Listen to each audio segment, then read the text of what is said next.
Welcome to Shredder Fanfic. Like, subscribe, and hype video. Join members to gain early access to new videos. The MC is reborn inside of one. He has an Subnautica Leviathan summoning system. Will he help pirates, marines, celestial dragons? What will he do in this new world? One Piece, I have Subnautica Leviathan summoning system. Chapter 1, AC without end. The first thing I felt was heat on my skin. Salt burned the air. Wind brushed my hair, tangled and damp. My throat was dry, my eyes stung, and when I opened them, all I could see was blue water stretching endlessly. I sat up fast, heart pounding. Beneath me was a small wooden boat, creaking and rocking against the gentle rise of the swell. The sky above was clear, no clouds, no land. Just open sea. Then I remembered. The truck. The screech. The light. My body jerking before everything turned black. I died. I really died. Yet here I was, alive again, in the middle of nowhere. A soft chime echoed inside my head. Ding. Hello, host, a voice said from within my mind. Calm. Mechanical. I blinked and sat still for a few seconds. Okay, I said slowly. That's new. Congratulations, host. You have been transferred successfully. Transferred. The word felt strange, cold. I rubbed my temples and took a deep breath. Transferred where, exactly? You are now in the world of One Piece, host. I froze. The name hit me like a splash of cold water. I looked out across the sea again, as if the horizon might suddenly show a marine ship or a sea king. One Piece, I repeated. The anime? The actual world of pirates, marines, and devil fruits. Yes. I let out a long breath and laughed once, shaking my head. So that means I'm actually in One Piece. Great. Just what I needed: pirates, warlords, and a world government that nukes islands. Fantastic. For a moment, I just sat there, letting the waves rock the boat. The smell of salt water filled my nose. The wooden planks beneath me were warm under the sun. The situation didn't even feel real, but the air, the heat, and the sound of the waves were too clear to be a dream. So, I said after a few seconds, what do you even do, system? Because I know how this kind of thing goes. I am here to help you, host. I know that, I replied, looking down at the shifting water beside the boat. But help how? What's your function? You don't just exist to say hi. I am able to help you summon Subnautica Leviathans, host. I blinked. Wait, what? Yes, host. Leviathans. I let out a short laugh. You're serious? You're telling me I can summon the biggest monsters from Subnautica in One Piece? Yes. My lips curved into a grin. Okay, now that's actually amazing. Do I get a starter pack or something? Like, every system ever? Yes, host. You receive a gift pack. Before I could say anything, the chime sounded again in my mind. Ding. Gift pack opened. You can now summon a ghost Leviathan. I grinned wider. No way. The air shimmered beside the boat. The surface of the water began to ripple, forming a deep circle as if something massive was rising beneath me. The sound grew louder, a low, echoing rumble that shook the air. The ocean parted as a massive head broke through the waves, pale blue and translucent, glowing faintly like light refracting through glass. The creature rose higher, water cascading off its long, ghostly body. The size of it was incredible, longer than any ship I had ever seen, even in the anime. Its mouth opened slightly, and the air vibrated with a deep hum that felt like a whale's song. Holy hell, I muttered, standing up in the boat. You're beautiful. The ghost Leviathan tilted its massive head toward me, eyes glowing faintly. The glow wasn't hostile. It almost looked curious. I took a deep breath, then laughed again. "All right, big guy. Let's see if I can ride you." Without hesitation, I jumped from the boat and landed on its smooth, glowing head. The surface was cool under my hands, slick with seawater but steady. The creature didn't resist, instead, it adjusted its position to keep me balanced. The world below was endless blue. The sunlight reflected off the waves, turning the sea into a field of glittering light. I grinned, wide and bright. "All right, Ghosty. Let's move." The Leviathan shifted, then surged forward through the water. The speed hit me like a gust of wind, forcing me to grab one of the fins along its neck to steady myself. My boat followed behind, pulled by the waves it created. The sound of water rushing past filled my ears. The feeling was wild, pure freedom. I couldn't help but laugh, loud and genuine. "This is insane. I'm literally surfing the Grand Line on a ghost dragonfish." The creature hummed in response, gliding forward with smooth, endless motion. The water split beneath it. Spray hit my face, cool and sharp. I wiped it away, still smiling. The ocean stretched forever in every direction. There were no islands yet, but I knew this sea. The patterns of the clouds, the clarity of the water, it looked like we were somewhere in the calm belt, far from any major route. "All right, Ghosty," I said, crouching down slightly. "Let's find land. I can't live off ocean air." The creature let out another low hum and turned slightly, moving toward what looked like a faint dark blur on the horizon. As we traveled, I couldn't help but think about the world I had fallen into. I knew what was coming. The Great Pirate Era. The Yonko. The Marines. Luffy's rise. The Straw Hats, the world government, the Revolutionary Army, all of it. I was alive in that world now. No devil fruit. No crew. Just me and a ghost Leviathan. Still, I felt no fear. Just excitement. I could already see how useful this was going to be. The ghost Leviathan could outswim any marine ship. It didn't need rest, didn't need food. I could travel anywhere. Hidden. Free. The wind pushed against my clothes as we glided across the waves. I adjusted my balance on the creature's head, watching the horizon. A while passed before the dark shape in the distance grew larger, an island, surrounded by tall cliffs and dense trees. The Leviathan slowed as we approached. "All right, Ghosty," I said, patting the creature's head. "You wait out here, yet? I'll check what kind of place this is." It dipped its head once, then sank halfway into the water, only its glowing eyes remaining visible above the surface. I climbed down onto my small boat, paddling the rest of the way toward the beach. The sand was pale, the trees thick and green. I could hear birds and the distant rush of water deeper inland. As I stepped onto land, I took a slow breath. The air was warm, heavy with humidity. "I'm really here," I muttered quietly. "In one piece."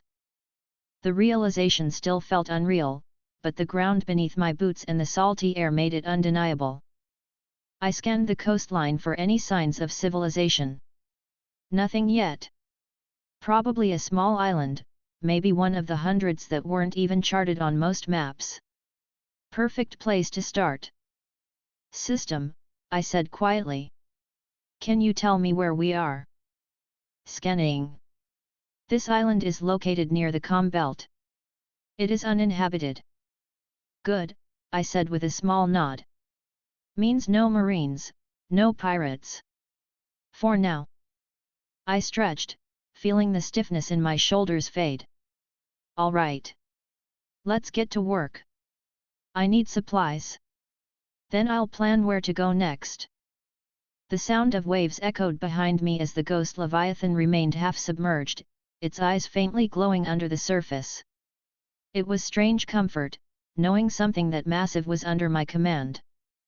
For a while, I walked the beach, checking for fruit trees or anything edible. There were some coconuts, a few driftwood logs, and signs of crabs near the shore. I gathered what I could, piling them up near a smooth rock.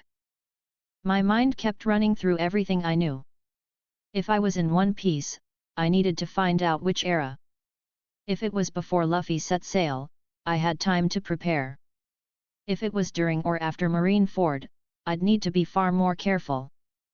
System, I asked again, what's the current year? Current year is 1518 of the Sea Circle calendar, host. I paused. That meant Luffy hadn't started his journey yet. Good. That gave me 2 years before things really exploded. I smiled faintly. Perfect. Gives me time to learn the seas, build something, and maybe get some decent clothes. The sun had begun to dip lower, painting the water in orange and red. The ghost Leviathan's glow was clearer now, like a calm lantern under the waves. I sat down on the sand, leaning back on my hands and looking out at the sea. My new world. My new life. I knew I'd need to move soon to pick a direction. But for now, I just enjoyed the moment. The wind was steady. The ocean was alive with sound. I couldn't stop smiling. Guess I really lucked out, hey. I said aloud, chuckling to myself. Could have been reborn as a random villager. Instead, I get a ghost sea monster and the biggest adventure world ever.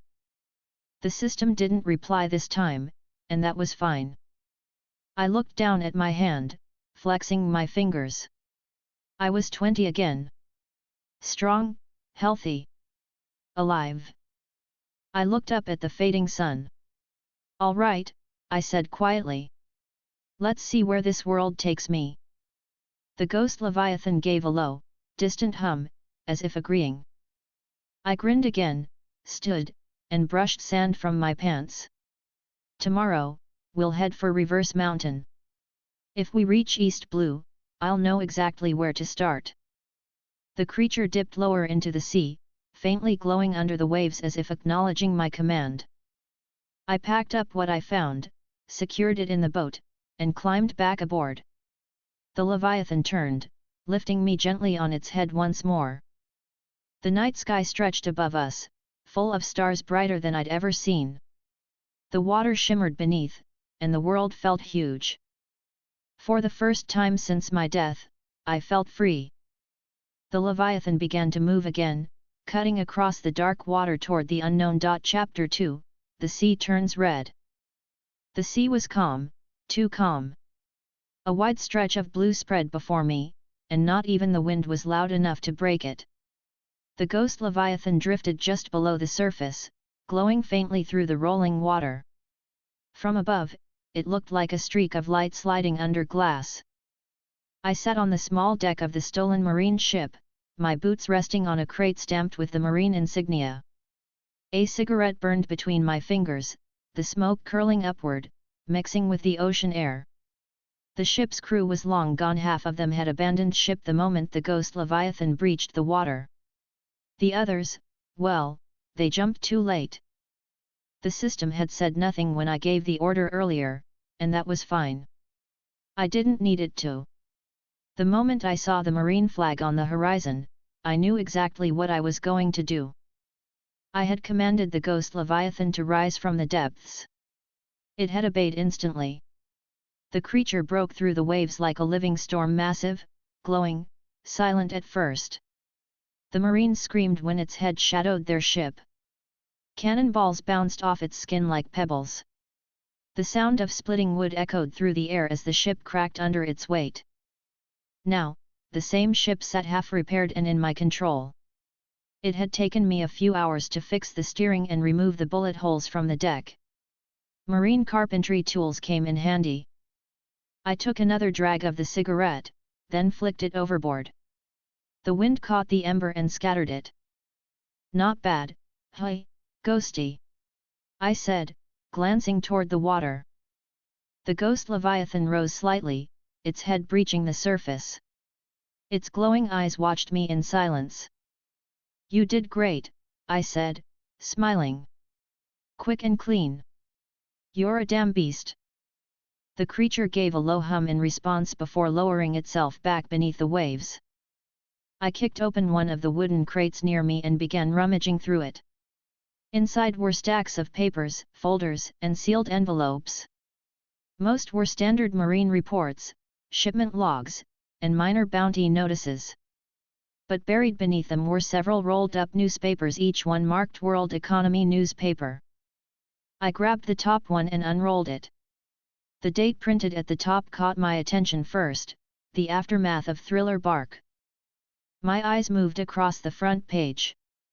There it was: Monkey D. Luffy defeats Gecko Moria of the Seven Warlords. I exhaled through my teeth, shaking my head slowly. So it's that point in the story, hey? The next few pages were filled with speculation about the government possibly stripping Moria of his position. Another column mentioned sightings of the Straw Hat crew heading toward the Sabayati archipelago. I kept flipping through more papers. The pattern was clear. It was right before the supernova arc. I leaned back against the railing, watching the sun glint on the water. "So," I said aloud, "Luffy's about to meet the other rookies, get hunted by Kizaru, and then everything's going to explode. Right after that, Ace gets captured. Then Marineford. Then Whitebeard dies." The names and events lined up in my head one by one. I could picture them all clearly: Luffy punching a celestial dragon, Kizaru's light attacks, Kuma scattering the crew across the world. I rubbed the back of my neck. That means I've got time to decide what to do next. Two clear paths formed in my mind. First path: stay low, grow slow. Train during the upcoming 2-year time skip. Learn the seas, find stronger Leviathans, and by the time Luffy defeats Kaido, I could rise up as an emperor myself instead of Buggy. It was safe, smart, and patient. Second path: say screw it to all that, dive straight into the chaos, and aim to take Blackbeard's place as emperor during the time skip. Marineford was coming soon. The biggest war in the world. If I moved now, I could make a name that shook the seas before anyone even knew who I was. I leaned forward on the railing, smirking. Like I'm even going to think about it. Of course I picked 2. I laughed, shaking my head. Slow and patient? Nah. I've got a ghost dragon under me. I'm not wasting that. As I laughed, the familiar chime echoed again in my mind. Ding! Host, from your 2 potential paths, please confirm selection. 2, I said without hesitation. Obviously 2. Confirmed, the system replied. Then came another chime, sharper this time. Ding! Host has been granted a new summon: Reaper Leviathan unlocked. The air around me seemed to tighten for a moment. The ghost Leviathan, still floating near the ship, lifted its head slightly as if sensing the shift. Reaper Leviathan, I repeated. Now that's what I'm talking about. The system stayed silent, but I could feel the weight of it, the confirmation deep in my chest. I whistled low. Ghosty's big, but Reaper's got attitude. I looked out across the empty horizon. The idea of calling it out here made me grin. Let's see it, then. I focused and called the name in my mind. The ocean responded instantly. The surface burst open in a violent surge. A massive shape broke through the waves, blood-red, armored, and roaring loud enough to shake the air. The Reaper Leviathan rose to full height, its long limbs thrashing as it let out another guttural roar that echoed over the sea. Its head turned toward me, eyes glowing bright orange. The ghost Leviathan reacted with a deep hum, circling slowly below it. I stared, wide-eyed, grinning like a fool. Oh, that's perfect. You're a real monster. The Reaper's mouth opened, revealing rows of hooked teeth that could crush a ship like paper. I could feel the vibration through the deck beneath my feet. I steadied myself and smiled up at it. "Welcome to the crew, Reaper." It let out another deep growl, then dove beneath the waves, leaving a whirlpool in its wake. The ghost followed, the two titans circling each other under the surface, glowing faintly as they moved. The power difference was obvious. The ghost was graceful, smooth. The Reaper was violent, raw, and fast. Together, they were unstoppable. I crossed my arms and chuckled. So, that's two now. One ghost, one Reaper. At this rate, the Marines are going to think the sea itself hates them. The thought made me laugh harder. Still, I wasn't stupid. I knew what was coming. Luffy's adventure was about to spiral out of control. Ace's capture, the war at Marineford, Whitebeard's fall, Blackbeard's rise, and the world turning upside down. If I wanted to move during that chaos, I needed to make sure I was strong enough. But I wasn't planning to wait quietly. I opened another crate and found stacks of bounty posters inside. I flipped through them quickly, scanning faces. The names were familiar: Eustace Kidd, Trafalgar Law, Basil Hawkins, Capone Beeg. The generation that would shake the seas. I held up Luffy's poster. The ink was fresh. Monkey D. Luffy 300 million. I grinned, shaking my head. Not bad, kid. You're making waves fast. I rolled the paper back up and set it aside. But I'm not planning to wait 2 years for you to catch up. The Ghost and Reaper Leviathans surfaced together, their massive shapes breaking through the water side by side. I felt the ship rise and fall gently with the waves they created. I grabbed a bottle of rum from the crate beside me, popped it open, and took a long drink. We've got a lot of work to do, boys. Marineford's coming, and I plan to make it mine. The Reaper let out another roar that echoed over the sea like thunder. The sound made me smile wider. Good, I said, nodding toward it. We'll need that energy. Hours passed as I cleaned through the crates and gathered the weapons the Marines had left behind. Rifles, sabers, gunpowder, enough to arm a small crew. Not that I needed one right now. My Leviathans were better than any men. When night came, the sea turned dark and calm again. The only light came from the faint glow of the Ghost beneath the water and the dull reflection of the moon on the waves. I leaned against the railing, bottle in hand, and watched the horizon. In the distance, I could see flashes of light, maybe a marine patrol, maybe a pirate crew fighting under the stars. The Grand Line was alive, as always. I thought about my next move. If I wanted to make a name before Marineford, I needed to hit the Marines hard. I could strike supply routes, intercept messages, destroy smaller fleets, and make sure the world government noticed. Every pirate who mattered had made their reputation on chaos. I had two monsters that could sink fleets by themselves. That was my advantage. The Reaper surfaced again, lifting its massive head just enough for its eyes to meet mine. Yeah, I said quietly. We'll start tomorrow. The creature let out a low growl and slipped back beneath the waves. The Ghost drifted beside it, glowing faintly in the dark water. The two Leviathans moved together, circling the ship like silent guardians. The ocean was vast, but for the first time, it felt small, manageable. I had power now, and more was coming. I leaned back, resting the bottle on the railing. Marineford, I said under my breath. You're going to be fun. The sound of the waves filled the air. The ship rocked gently. I closed my eyes and let the sea's rhythm steady my thoughts. When I opened them again, dawn was breaking on the horizon. A new day. A new direction.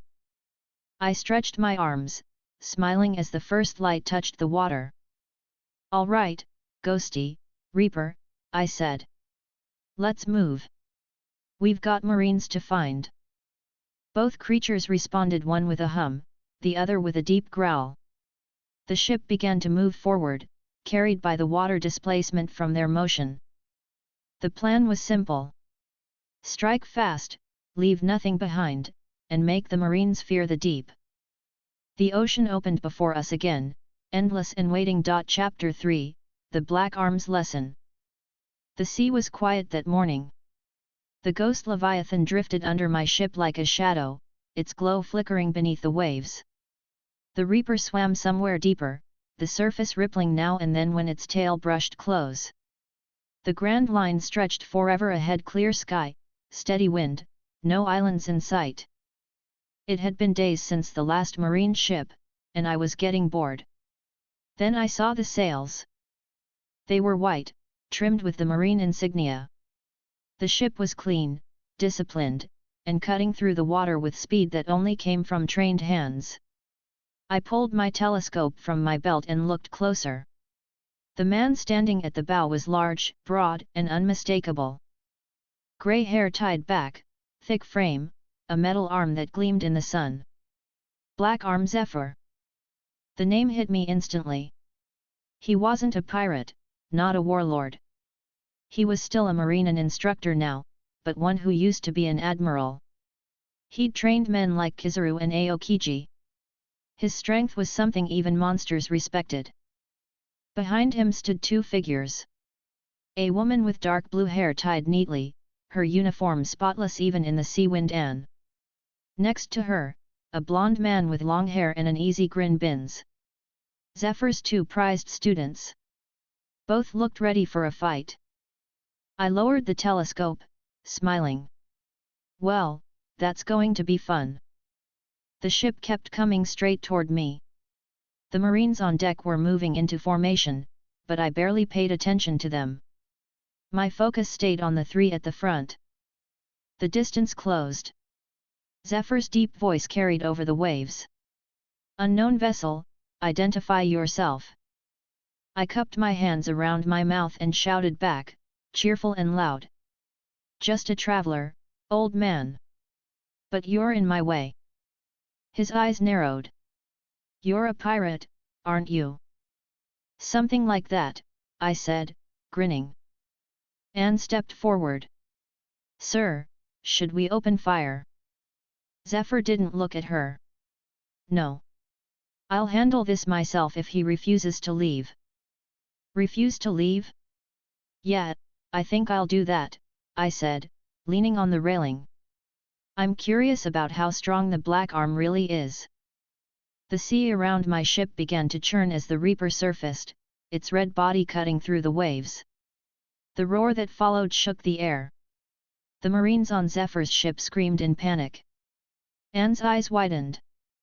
Ben stepped forward, hands already glowing green as vines sprouted from his fingertips. Zephyr stood steady, not a step back. Sea monsters. So you're the one commanding them? Yup, I said happily.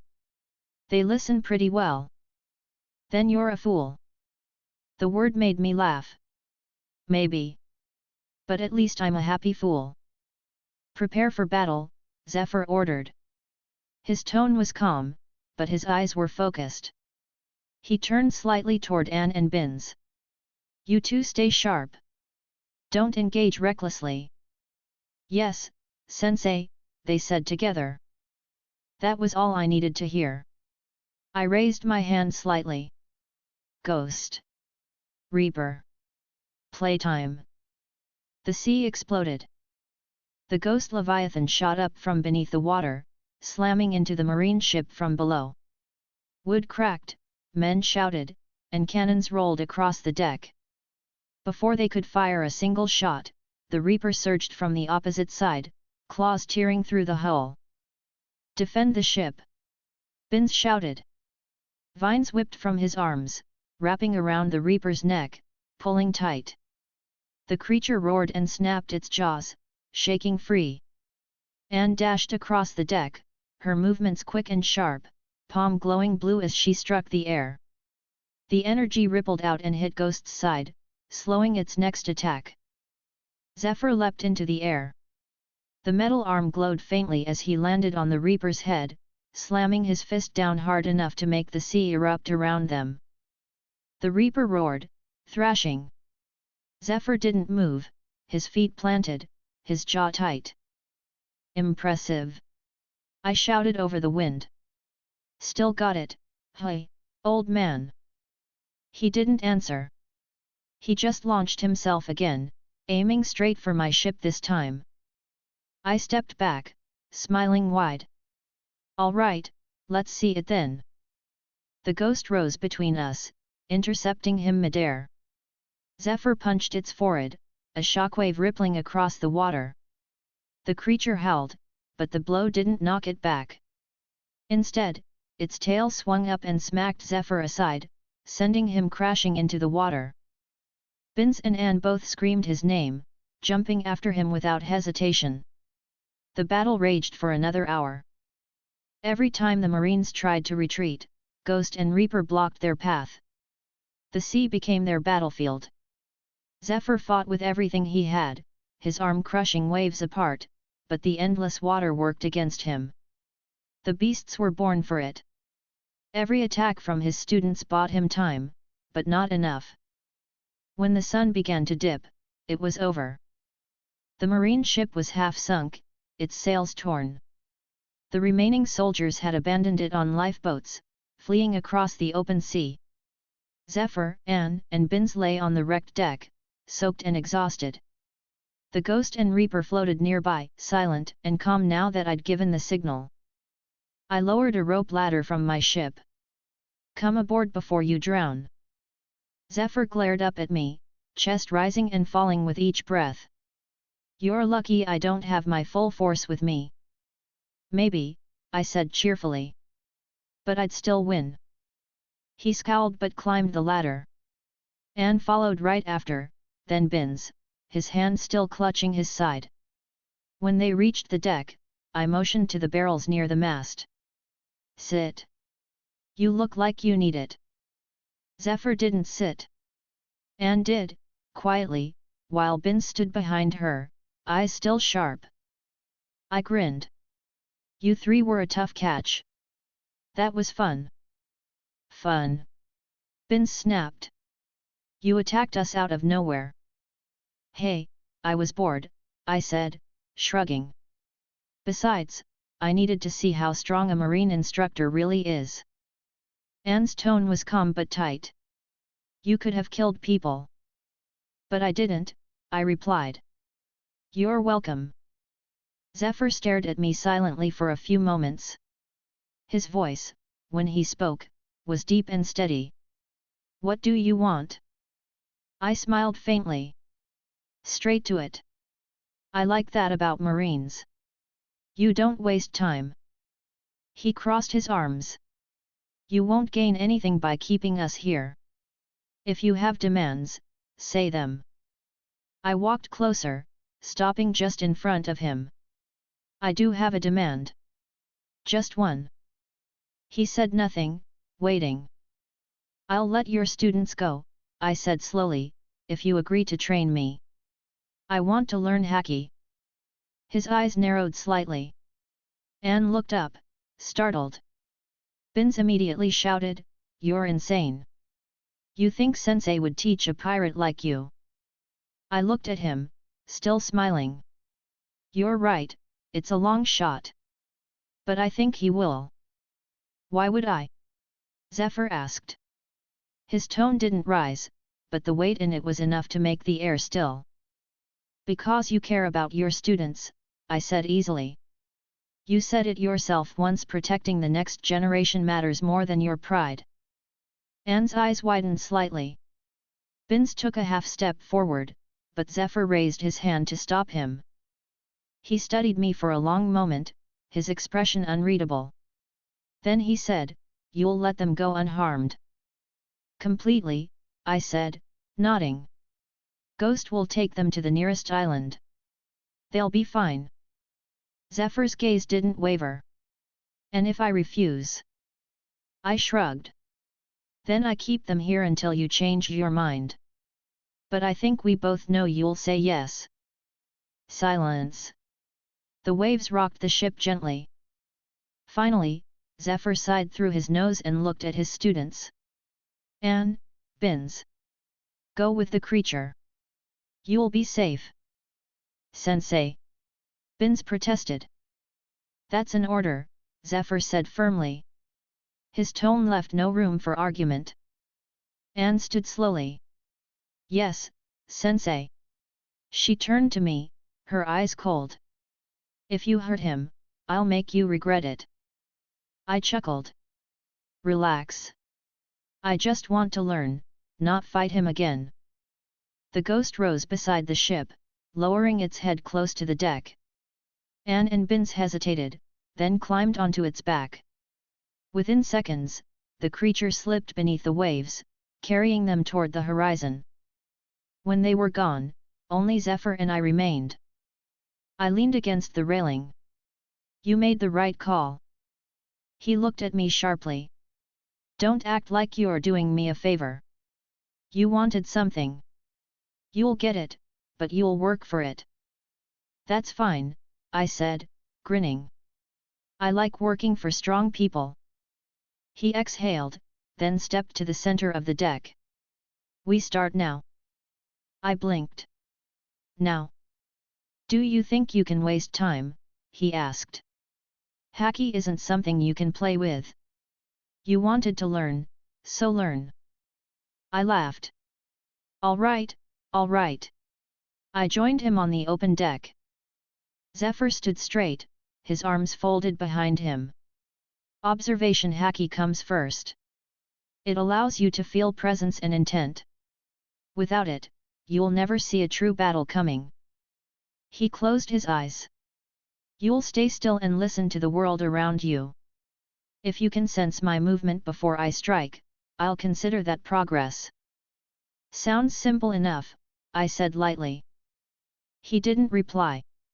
1 second later, his metal fist moved faster than I expected. I barely had time to dodge. The impact cracked the wooden plank where my head had been. Too slow, he said flatly. I jumped back, heart pounding a little faster, but I was still grinning. All right, I get it. We kept going for hours. Zephyr moved silently, each strike faster than the last. My job was to feel it coming, not guess, not react, but feel. Every time I thought I'd caught on, he changed rhythm. When I dodged, he adjusted. When I thought I had distance, he closed it instantly. The Reaper watched from the water, head lifted slightly above the waves. At one point, Zephyr glanced at it. You want to train those creatures too? Yeah, I said, panting. They're my partners. He nodded once. Then they'll learn control. Even beasts can sense intent. You'll train them the same way: focus, stillness, awareness. He hit me again a few seconds later, knocking me flat. My back hit the deck hard. I groaned and laughed. You don't hold back, do you? He crossed his arms again. If you want to survive in this world, no one will. The sun was already setting when he finally said, enough for today. I sat up, wiping sweat from my forehead. Zephyr stood a few feet away, looking out toward the horizon. You learn quickly, he said without turning. But you rely too much on instinct.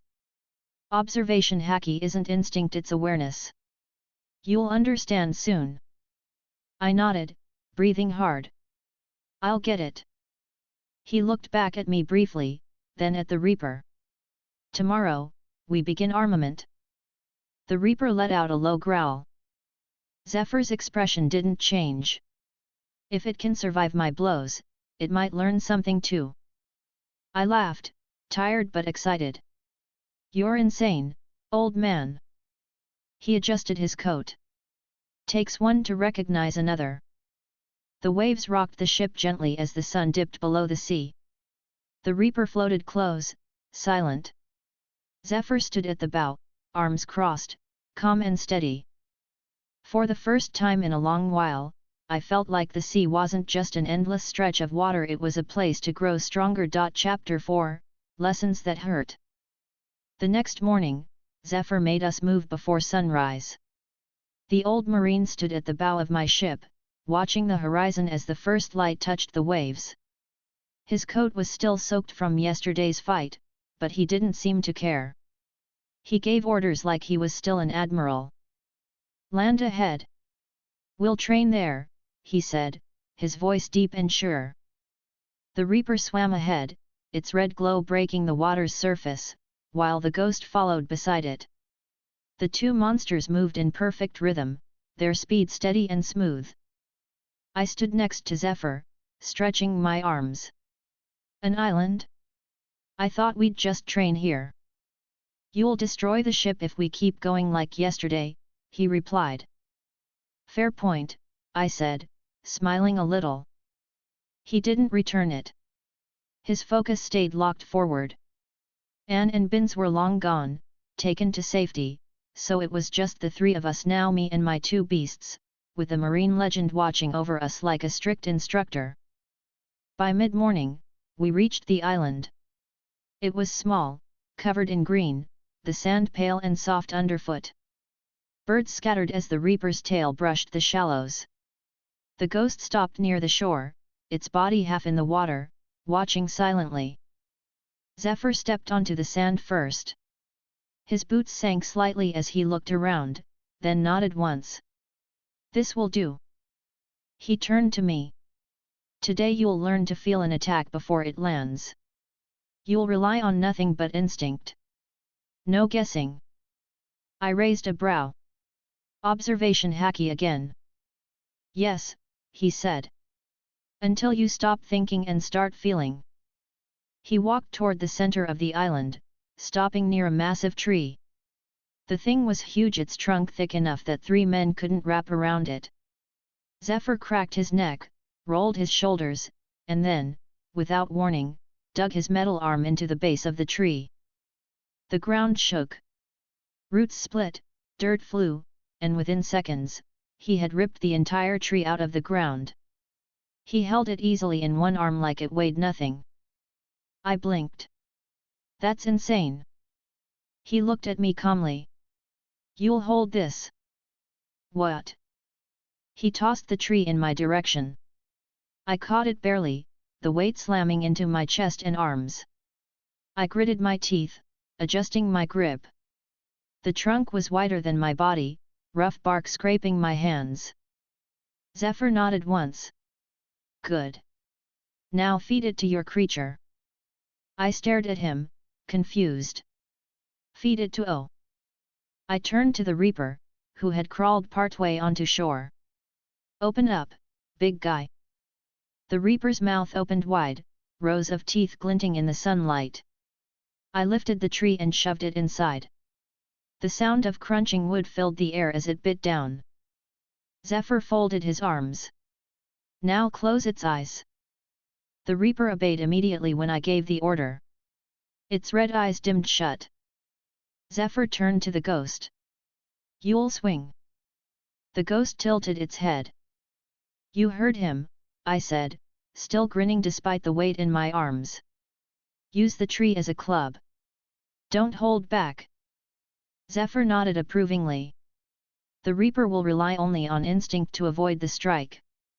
If it cannot, it'll be hit. Pain teaches better than words." The ghost reached into the shallow water and grabbed the half-crushed tree trunk with one of its fins. The size difference was comical. The tree looked like a twig in its grip. "Begin," Zephyr said simply. The ghost swung. The air cracked as the trunk whooshed past the Reaper's head. The creature moved at the last second, ducking low. Sand flew everywhere. "Again," Zephyr ordered. The next swing came faster. The Reaper twisted away, barely avoiding the hit. Each strike left deep grooves in the sand, the ground trembling with every impact. Zephyr stood still, arms folded, watching every move. His expression was calm, but I could see the faint flicker of satisfaction in his eyes as the Reaper began to move smoother, more precisely, reacting before the swing even began. After a few minutes, Zephyr nodded. "Enough. The beast learns fast." The ghost dropped what was left of the tree, its breathing even. The Reaper opened its eyes, letting out a low growl of pride. I couldn't help but laugh. Look at them. They actually did it. Zephyr glanced at me. Now it's your turn. My smile faded slightly. Wait, what? He reached down and picked up a thick branch that had broken off during the fight. It was the size of a staff, long and heavy. Turn around, he said. I stared.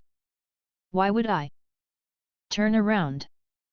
I sighed and turned, rubbing the back of my neck. This is going to hurt, isn't it? Yes. The air moved before I even heard it.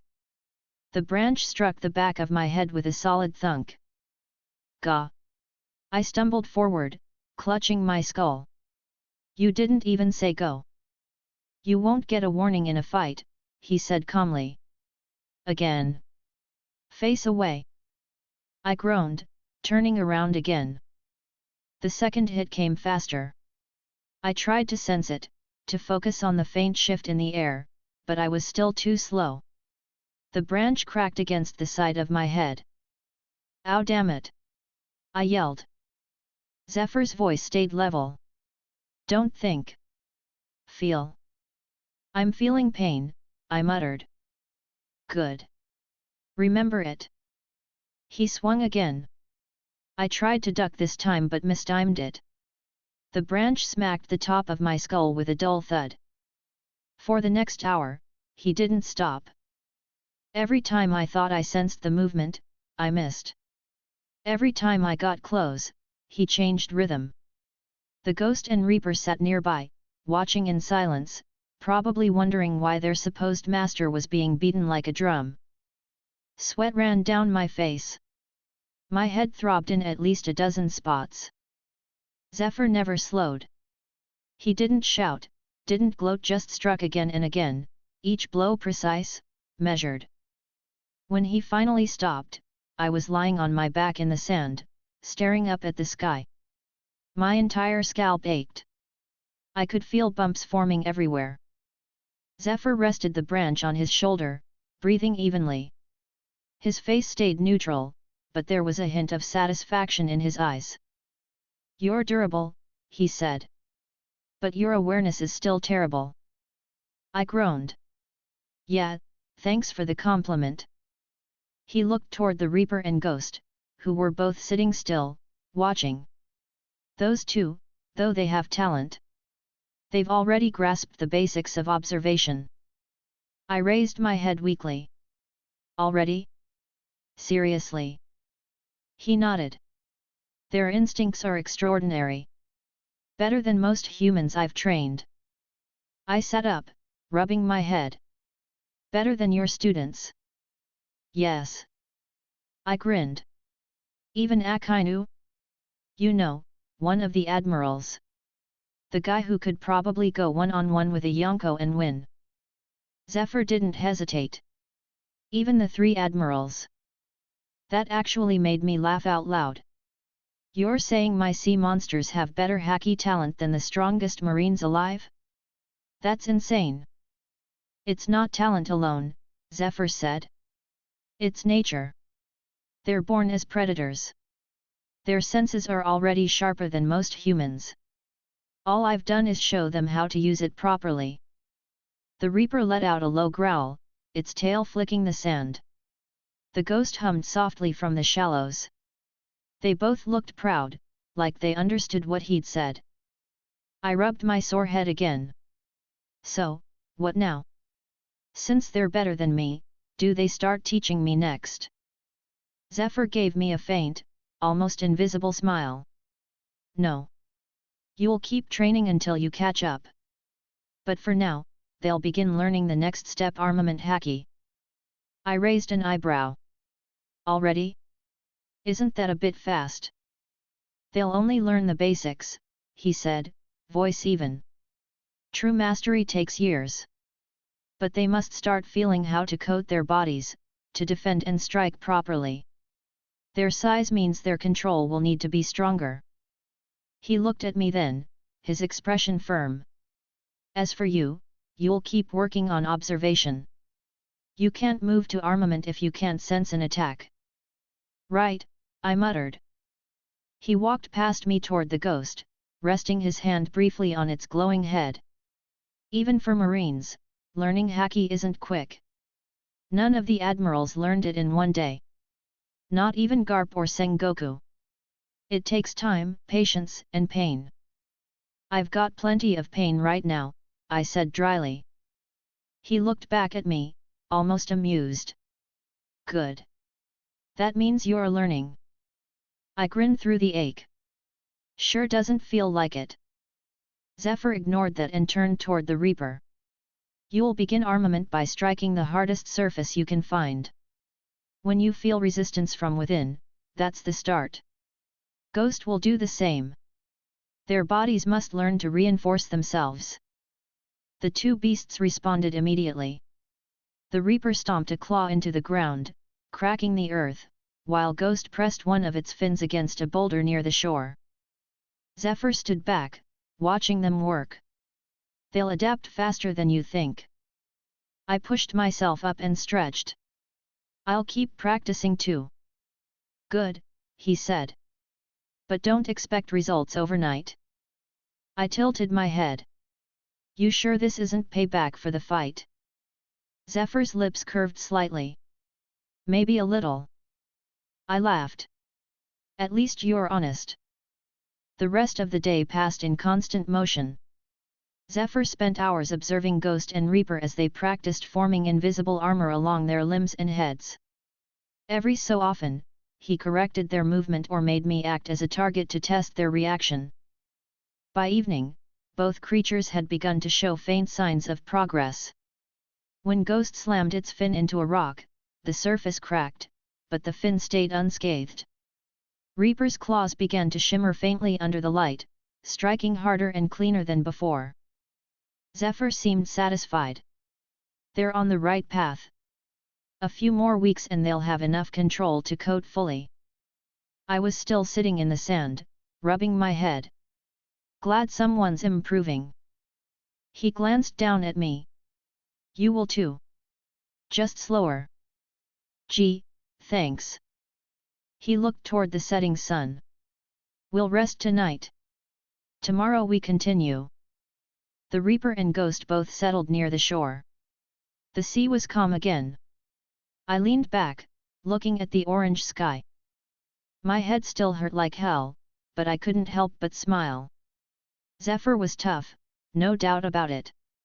But I could tell he wasn't just training me out of obligation anymore. He was invested. That made me grin wider. I'd catch up soon enough. Chapter 5, Farewell to a Teacher. 1 month passed before I even realized how much time had gone by. The island that had once been untouched was now marked with craters, broken trees, and deep gouges in the sand. Zephyr's training had been relentless, the kind that left no room for slacking. Every sunrise was a signal to start. Every sunset was permission to stop barely. The Reaper and Ghost Leviathans had changed more than I thought possible. The Reaper's red carapace carried faint dark streaks now, places where armament Haki settled across its hide. The Ghost's movements were smoother, sharper, almost too fast to follow.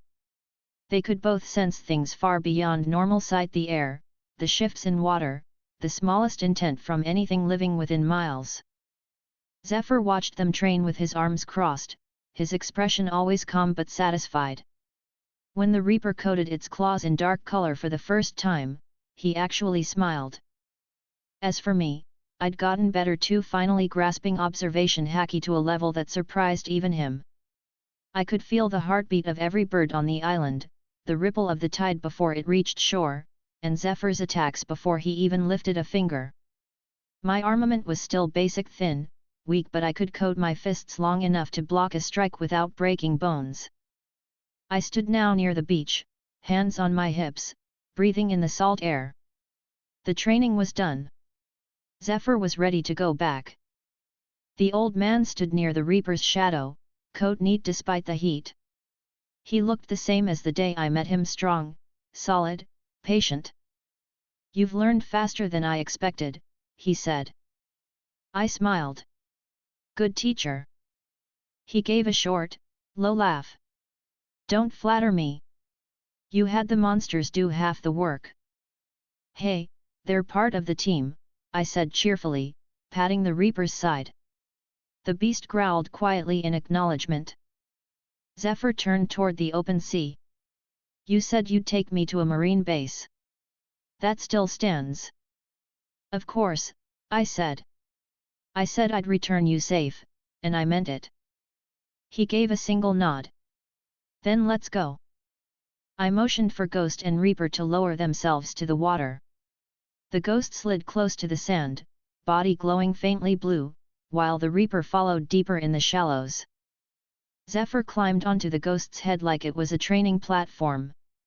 He didn't hesitate, didn't show fear, even though the creature was big enough to swallow the ship we'd stolen a month ago. I climbed up beside him, planting myself just behind the Leviathan's eyes. All right, Ghosty, I said, patting the top of its head. Marine base, northeast. The Ghost hummed, and we moved. The Reaper swam beneath, a silent red shadow cutting the water. The trip took half a day. The sea was calm, the air quiet. The Marines stationed near the Sabayati region had a small base built on a cliffside island, defensible, steady, and boring. I saw the white sails long before we reached them. Zephyr stood beside me, arms crossed as the wind tugged his coat. If you approach too close, they'll fire. I grinned. They won't hit me. He didn't argue. When we were close enough to see the guards shouting and pointing, I gave the signal. The Ghost slowed and stopped a safe distance from shore, waves rolling gently beneath us. Zephyr turned to me. This is far enough. Guess this is it, then, I said, jumping down to the lower part of Ghost's head so I could face him properly. You've been a hell of a teacher, old man. He looked down at me, his face calm but his eyes carrying that familiar sharpness. You're reckless. Unrefined. But you listen when it matters. That's rare. I smiled, scratching the back of my neck. Coming from you, I'll take that as a compliment. It was one, he said. There was a pause, the kind that wasn't awkward, just heavy with understanding. I spoke first. If you ever need something, anything, just tell me, Sensei. I'll do what I can. That made him laugh, a deep, genuine laugh that came from his chest. You calling me that now? Of course, I said cheerfully. You earned it. Before he could reply, the air shifted. The temperature dropped fast. The waves near us started to freeze at the edges. A faint mist rolled over the water. Zephyr's head turned slightly. His expression changed, calm but alert. That's ice, I said quietly. A few seconds later, I saw him, a tall figure standing on the frozen surface of the sea, hands in his pockets, coat draped lazily over his shoulders. His calm expression was as cold as the air itself. Kyuzin. Admiral Aokiji. The Marines on the cliffs froze at attention when they saw him walking past them, each step freezing the sea beneath his feet. He approached slowly, eyes on me first, then on Zephyr. So the report was true. A Marine instructor captured by pirates. I raised both hands lazily. Whoa, captured's a strong word. More like a training camp. Zephyr stepped forward. Kyuzin. Stand down. It's fine. The Admiral stopped. Fine. His eyes moved from me to the Leviathans circling the water. Those creatures aren't exactly friendly. They're under control, Zephyr said. And I wasn't captured. I trained him. Kyuzin blinked once, his expression unreadable. You trained a pirate? I grinned. Kinda. Zephyr didn't look at me. He needed guidance. I gave it. That's all. Kyuzin scratched the back of his neck. I guess that makes me your fellow disciple then. I laughed. If you want to look at it that way. Kyuzan gave a soft sigh. Man, this year is getting weirder by the day. The air warmed slightly as his ice melted. He turned to Zephyr. You're sure you're unharmed? Zephyr nodded once. I'm fine. Take me back to base when you're done here. Kyuzan's gaze shifted back to me. And you? You planning on fighting me too? I held up both hands, still smiling. Not today.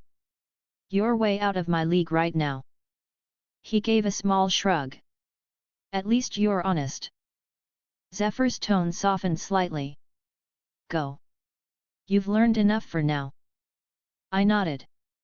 Right. I stepped back onto Ghost's head, steadying myself as it shifted beneath me. Reaper, Ghost, we're leaving. Both creatures responded immediately, turning away from the shore. Before we left, I looked back one more time. Zephyr stood on the ice beside Kyuzan, both of them watching as the Leviathans moved. Thanks again, Sensei. I called. He gave a rare smile and raised one hand in acknowledgement. At that moment, both the Ghost and Reaper actually bowed to Zephyr. The sudden motion almost threw me off the Leviathan's head. I flailed, grabbed one of the fins, and laughed breathlessly.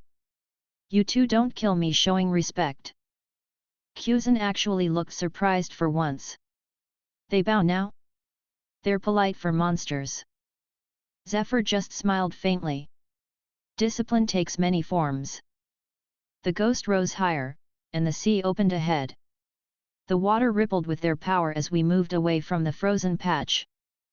The wind hit my face hard as I stood at the front, holding tight. I glanced back once more, the marine base shrinking behind us until it was just a speck against the horizon. The ocean stretched endlessly ahead. I felt the calm pulse of both Leviathans below me, their presence steady and strong. It had been a long month, hard, painful, worth every second. I looked at my hands, flexing them. The faint trace of black on my knuckles shimmered before fading. My armament wasn't strong yet, but it existed. My observation, though it was sharp. I could sense fish deep beneath the surface, feel shifts in the wind miles away. The training had worked. As we glided through the open sea, the calm was broken by a sound inside my head. A soft, clear ding. Ding. Congratulations, host. Haki proficiency achieved. I straightened, blinking. Yet? About time. Another chime followed. Ding. Reward unlocked. Summon, Sea Emperor Leviathan. The air around me seemed to thrum. Even the Ghost slowed slightly, its head turning as if it felt it too. The Reaper let out a low growl, the sound deep and resonant. Sea Emperor, I said quietly, the name alone making the sea feel heavier. The water below began to churn. Waves grew taller, the surface trembling. Both Leviathans raised their heads, watching. The sky dimmed slightly as a massive shadow formed beneath us, bigger than both of them combined. I smiled, my voice calm but full of excitement. Guess we've got a new crewmate. The surface of the ocean exploded outward. A colossal shape rose from the depths, dwarfing even the Ghost. Its body was massive, armored in scales that gleamed like dark steel, with fins broad enough to stir whirlpools as it moved. The air itself vibrated with its arrival. The Sea Emperor Leviathan's eyes opened golden, bright, sharp. The Ghost hummed, and the Reaper growled, both bowing slightly as if recognizing the new presence. I stood on Ghost's head, staring up at the Sea Emperor towering above us. Now this, I said happily, is going to make life interesting. The giant creature lowered its head slightly, waiting for my command. I laughed, stepping forward. All right then, big guy. Let's see what you can do. The three Leviathans moved together, the ocean roaring beneath them as they swam. The waves rose high, the sky opened wide, and the sea ahead stretched without end. Zephyr was back with his marines. Kuzan was probably shaking his head at the story already spreading through the base, and I was once again alone with 3 of the strongest creatures in the world following my lead. A month of training had changed everything. Chapter 6, The Leviathan's Flag. Morning came soft and bright. The sea stretched wide and calm, the air warm with light wind. I was sitting on Ghost's head, leaning back against the ridge of its skull, watching the sun climb up. The Reaper and the Sea Emperor swam in lazy circles nearby, their massive shapes carving long ripples through the water. It was one of those mornings that didn't ask for anything, quiet, peaceful, easy. Then I spotted something floating nearby. A newspaper drifted across the water, the pages stiff from salt. I stood up, balanced on Ghost's head, and reached down with a wooden pole to snag it before it got too far. I unrolled it right there, squinting against the glare of the sun. The front page was impossible to miss. Porgas DA's execution in 2 weeks. Marineford prepares for public event. I stared at it for a moment, my face neutral. The picture showed Ace in chains, head down, the marine symbol bold above him. I knew the scene by heart already. The war that was about to break the world. I let out a short breath and sat down again. 2 weeks, hey. The wind picked up a little, flipping the corner of the page. The other articles were smaller rumors of Whitebeard's fleet moving, marine reinforcements being stationed, pirates vanishing near the New World border. I didn't feel anything heavy about it. Not sadness, not anger. It was part of the story I already knew. Luffy was going to Marineford, Whitebeard was going to fall, and the age of pirates would shift forever. That was how it went. I folded the paper and set it aside. Not my problem yet. Still, I needed to think ahead. If I was going to make a name, I needed more than raw power. I needed identity. Something people could remember. I looked at the Reaper and Ghost circling around, the Sea Emperor drifting deeper beneath. Guess we're a crew now, I said to myself. So what do we call it? The question lingered. The Handsome Pirates. I said out loud, grinning. Nah. Sounds stupid. Besides, too much pressure to keep up with the name. Ghost gave a low hum, almost like it disagreed. All right, fine, I said, pretending to think deeply. The Leviathan's Pirates, then? Simple, fits the look. Not bad. The Reaper let out a deep growl, and I laughed. I'll take that as approval. So that was it, the Leviathan's Pirates. Just me and 3 monsters big enough to crush fleets. I leaned forward, resting my elbows on my knees. Captain Shredder of the Leviathan's Pirates. Has a nice ring to it. That was when something caught my eye, a small boat in the distance, drifting quietly with 1 person aboard. The sail was torn, half hanging, and the man inside seemed unconscious or maybe asleep. I frowned. Someone's out here alone. I motioned for Ghost to approach. The Leviathan slid through the waves silently until we were close enough to see the figure clearly. Blonde hair, top hat, blue jacket, goggles around the neck. I froze. No way. That's Sabo. I jumped down onto the small boat, landing lightly. The wood creaked under my boots. Sabo was lying on his back, breathing slow and steady, but his clothes were clean. Not a castaway. I knelt beside him and shook his shoulder lightly. Hey! Wake up! His eyes opened slowly, blinking against the light. He stared at me, confused, then sat up quickly. Who are you? Just a guy passing by, I said casually. Didn't expect to see you out here, though. He frowned slightly. You know me? Sort of, I said. I read the papers. I reached into my coat and pulled out a few folded sheets from my stack, one showing Luffy's wanted poster, the other from years ago, a small report about the fire in Goa Kingdom and the missing noble's son, Sabo. I handed them over. Take a look.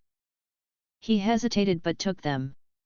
His eyes moved between the 2 pages. The color drained from his face. For a moment, he looked lost, then suddenly, it was like everything came flooding back at once. His grip tightened on the papers, his body shaking slightly. Then he whispered, voice low but rough, "Ace, is getting executed." I nodded once. His expression hardened. He clenched his fists around the papers, head down for a few seconds before he stood. "Thank you," he said. His tone was firm, determined. "I owe you." I shrugged. "Don't mention it. Go save your brother." He nodded once, his jaw tight, and turned the boat around without another word. I jumped back onto Ghost's head, landing with a thud. "Let's move, big guy." Ghost hummed in response and started forward, away from the direction Sabo was heading. The Reaper followed, and the Sea Emperor rose slightly from below, its size casting a long shadow on the water. As the small boat faded from view, I leaned back again. Man, the sea sure likes throwing main characters in my face. The wind shifted, and I exhaled slowly. The 3 Leviathans glided through the calm water in perfect sync, the surface shimmering around them.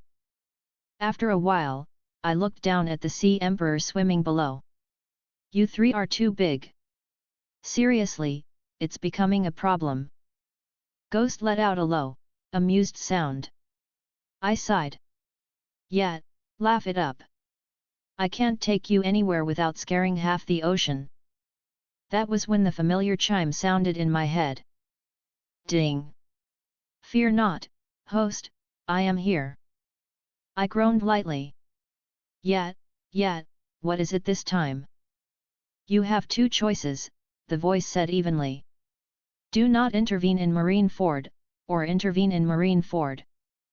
I blinked. "Didn't we already talk about this?" "Yes. You previously chose to make a name for yourself during Marineford and rise as a Yonko during the time skip instead of Blackbeard." I rubbed the back of my neck. "Then why even ask?" "Confirmation protocol," the voice replied. "Whatever," I said. "I'm still choosing intervene." "Confirmed," it said. "New function unlocked. The Leviathans may now control their size at will." I looked down at Ghost. "You guys hear that?" All 3 beasts responded instantly. Their bodies shimmered slightly, the air around them shifting like heat waves. The next moment, they began to shrink. The Ghost's massive form folded in on itself until it was roughly the size of a horse. The Reaper followed, then the Sea Emperor, their massive scales contracting smoothly without losing detail. I stared for a moment, then laughed. "All right, now that's useful." The Reaper stretched its claws experimentally, the sound sharp but controlled. Ghost shook its head, flicking seawater into the air, while the Sea Emperor settled calmly on the waves, its eyes still golden but now level with me. "Perfect," I said, hopping down from Ghost's head and landing on the water beside them. "Now we can travel without everyone panicking." I scanned the horizon and spotted something, a pirate ship, small but sturdy, maybe 15 men aboard, judging by the sails. "Perfect timing," I said. "Let's go shopping." The Leviathans moved forward, silent and fast. The pirates didn't notice until we were close. "Captain," someone shouted on deck. "Something's coming out of the water." By the time they reached for weapons, it was already over. The Reaper jumped first, landing on the deck with a heavy thud that shattered the wood beneath its feet. The pirates screamed, trying to run, but the Ghost slid up the hull, knocking several overboard with a single swing of its tail. The Sea Emperor stayed in the water, watching calmly as chaos erupted above. I climbed up after them, landing in the middle of the panic, grinning. "Morning, gentlemen." The pirates froze, wide-eyed. "I'm taking this ship," I said, brushing dust from my coat. "You can keep your lives. Sound fair?" None of them argued. Within minutes, they were gone, jumping into the water, rowing away on whatever bits of debris they could grab. I turned to the Leviathans, who stood or floated waiting. "Well," I said cheerfully, "looks like we've got ourselves a ride." The ship wasn't big, but it was perfect for traveling without drawing attention. I walked to the railing, looking at the three creatures below. "All right, listen up. We'll use this ship for now. You three can rest when you need to, but stay close. We're heading toward Marineford." Ghost let out a soft hum. The Reaper's tail flicked once. The Sea Emperor lowered its head slightly in acknowledgement. I climbed onto the deck, adjusting the stolen captain's coat on my shoulders. "Leviathan's pirates," I said, smiling. "Time to make some noise." The Reaper roared, the sound rolling across the water like thunder. Ghost answered with a deep hum, and the Sea Emperor let out a low rumble that shook the deck. I couldn't help but laugh. All right, don't break the ship already." I turned toward the horizon where the sun was starting to climb higher. 2 weeks until Marineford. That's plenty of time to prepare. The ship moved forward slowly, the Leviathans gliding alongside it like silent guards. The air was calm, the water glimmering gold under the sun. Everything was set. The crew was ready. Chapter 7, The Frozen Battlefield. The sea was burning and boiling. Cannon smoke and steam mixed into a thick haze that blanketed the horizon. The air was filled with the sounds of roaring men, clashing steel, and the distant thunder of cannon fire. Marineford had turned into a war zone that shook the world. From my position far out on the water, I could see everything. The marine fortress rose like a mountain of iron and stone, its white walls lined with artillery and men shouting orders. The plaza below was already chaos. Whitebeard's division commanders were pushing forward against the Marines, waves crashing in from both sides of the shattered bay. I leaned against the railing of the stolen ship, arms crossed, watching the battle unfold with a calm expression. So this is it. The big one. Ghost and Reaper floated beside the ship, their smaller forms cutting cleanly through the waves. The Sea Emperor drifted deeper below, its massive shape barely visible through the surface. Even from here, the air vibrated from the sheer amount of power being thrown around. Logia explosions, shockwaves from Whitebeard's quake fruit, and the crackle of fire and ice colliding again and again. I didn't move. I was waiting. The war still had its rhythm. Sengoku was shouting orders. Garp sat quietly beside Ace's execution platform. The admirals stood in formation near the center. Everything was still moving according to the events I remembered. And then, just like before, the sky tore open. A massive shadow broke through the clouds, a ship falling from the heavens. The glare of light followed it as Luffy and Buggy came crashing down from the sky with the prisoners from Impel down. Marines and pirates alike froze for a second, looking up in disbelief. That was my cue. Time to make an entrance, I said. The Reaper's eyes flared red, the Ghost's glow brightened to blinding blue, and the Sea Emperor stirred beneath the surface. The water around us began to churn violently. The ship rocked hard, nearly throwing one of the empty cannons overboard. Full size, I said quietly. The 3 Leviathans expanded almost instantly. Their bodies stretched, scales gleaming under the sunlight, the sea around them exploding outward from the force. The Reaper's roar came first, deep and sharp, followed by the Ghost's echoing hum that made the waves vibrate. The Sea Emperor's rise was silent but massive, a mountain of scales and power pushing up from the deep.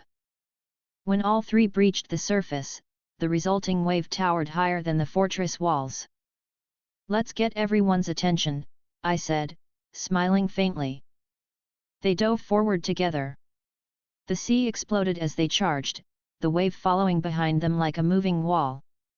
The water they pushed forward rolled toward the battlefield in a roaring surge. From the fortress, Marines shouted warnings as the wave smashed into the plaza. Dozens of ships broke apart instantly. The flood surged into the bay, knocking soldiers from their feet and washing over the frozen parts of the battlefield. Whitebeard's men looked up in shock as three shapes broke through the mist, massive, monstrous, nothing human. The Reaper slammed into the shallows, sending debris flying. The Ghost glided through the water, glowing like lightning under the surface, while the Sea Emperor rose high enough that its head cast a shadow over half the plaza. I stood on the Ghost's head, arms crossed, coat whipping in the wind. Every eye on the battlefield turned toward me. Kizaru stopped midair. Akainu looked up from where he was preparing a magma fist. And Kyuzan Admiral Aokiji froze mid-step, eyes narrowing. The Marines began shouting, some panicking outright. Another pirate force. What are those things? They're monsters. Kyuzan's voice cut through the chaos. It's him. He recognized me immediately. Across the field, Yozu was still fighting him, but Kyuzan's focus shifted the moment he saw the Reaper and Ghost. His calm expression hardened. He raised one hand, ice spreading instantly across the ground.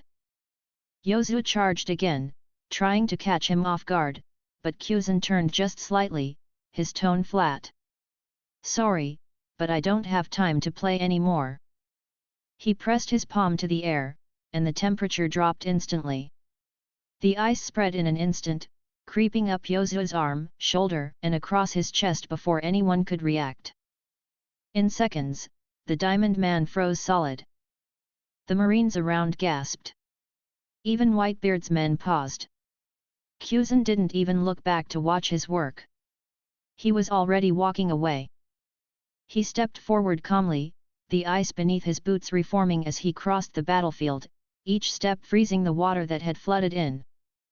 "Guess I'll handle this," he said simply.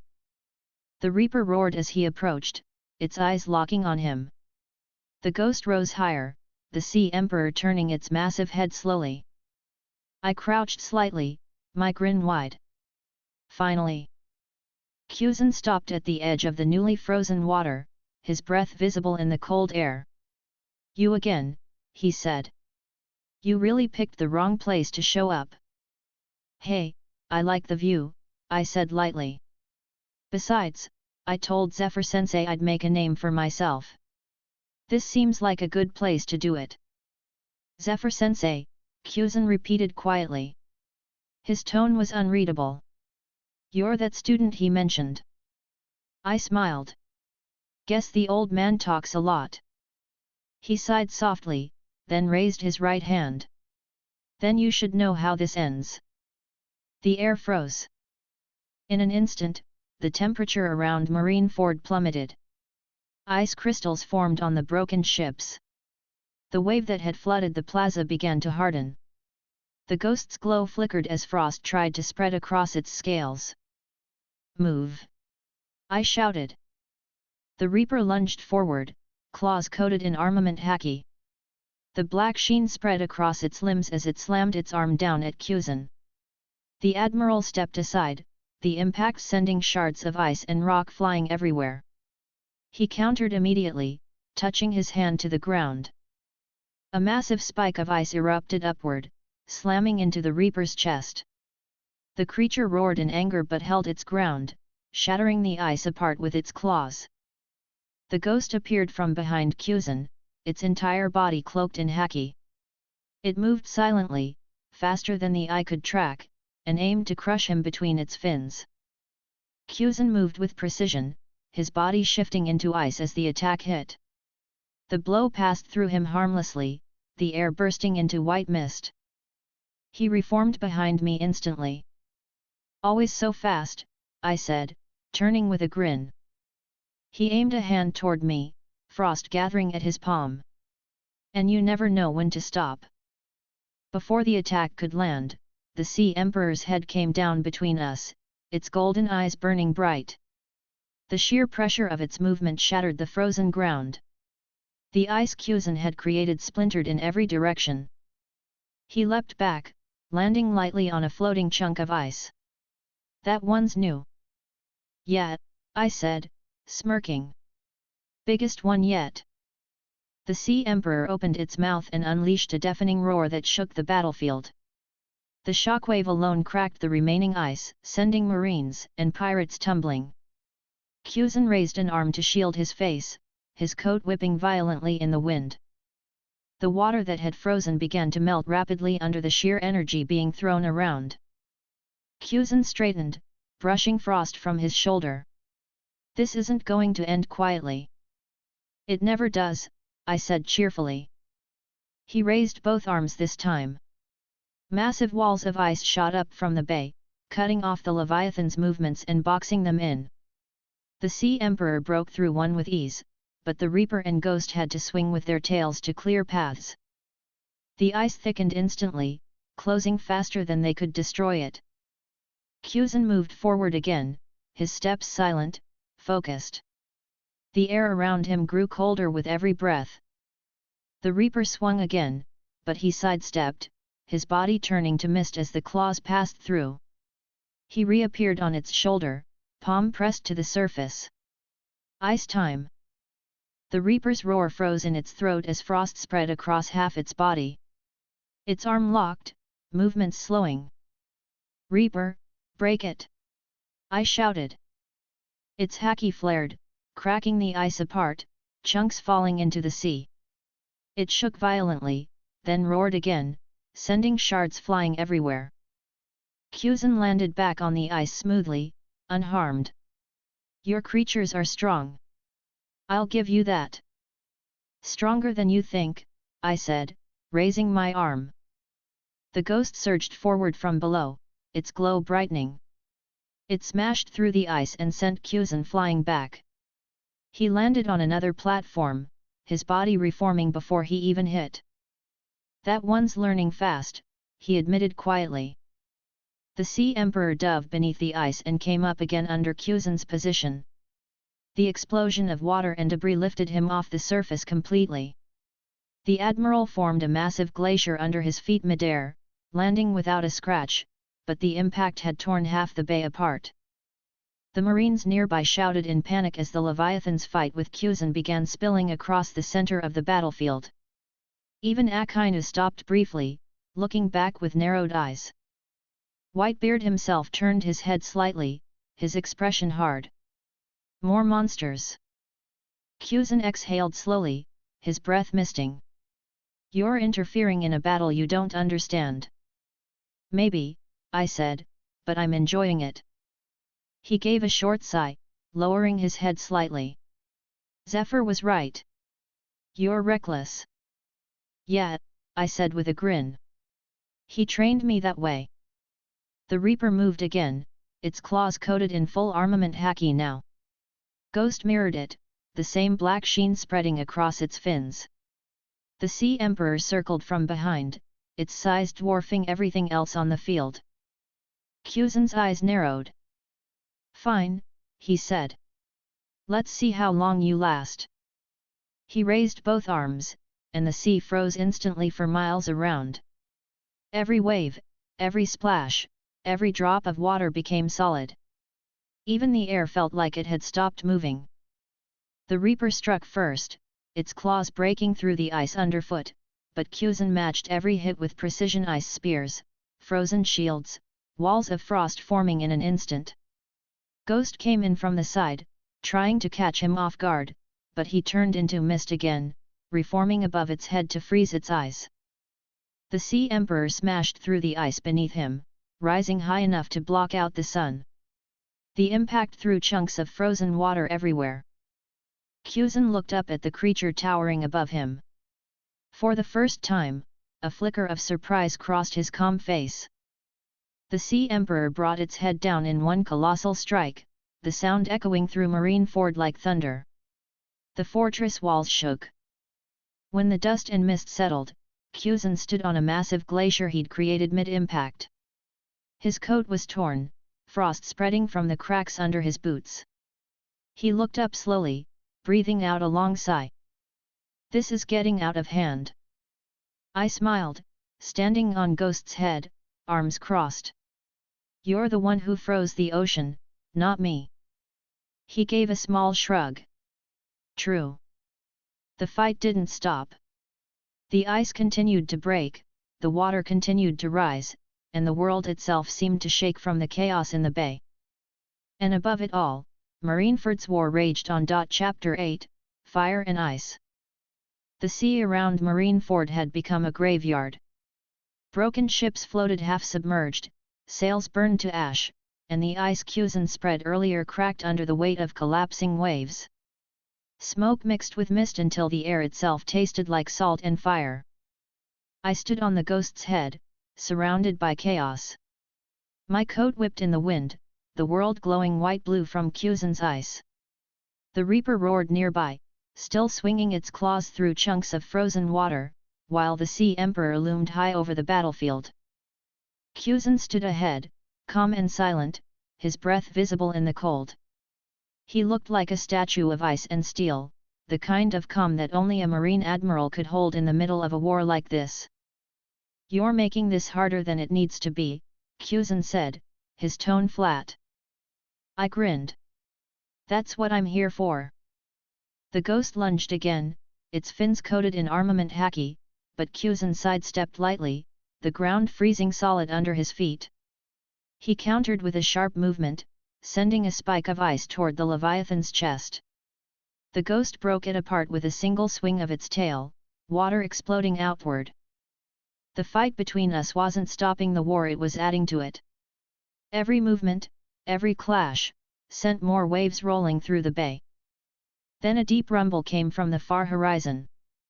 The air shifted, the sea rippled differently. The sound of cannon fire rolled from the distance again, but this time, it wasn't Marine artillery. Cusan paused mid-step, his eyes narrowing slightly. I felt it too. New sails. Dozens of them. Revolutionary Army ships, a Marine shouted from the fortress walls.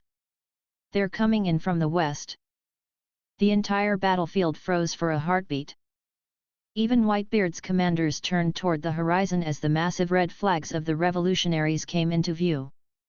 Their ships were different from pirates, sleek, built for speed, each one bearing the symbol of the Revolutionary Army. At the front of the fleet stood a single dark ship with crimson sails. A tall man stood on its bow, the wind tearing through his cloak. His hair was black and wild, his face sharp and calm even under the cannon smoke. Monkey D. Dragon. And beside him, gripping the railing tightly, was a man with blonde hair and goggles around his neck. Sabo. Cusan's eyes shifted toward the new arrivals. "That makes things complicated," he murmured. I smiled. "Looks like the guest list's getting bigger." Dragon raised one arm, and the wind itself seemed to obey. The sea twisted, the air pressure shifted, and a storm gathered almost instantly over the revolutionary ships.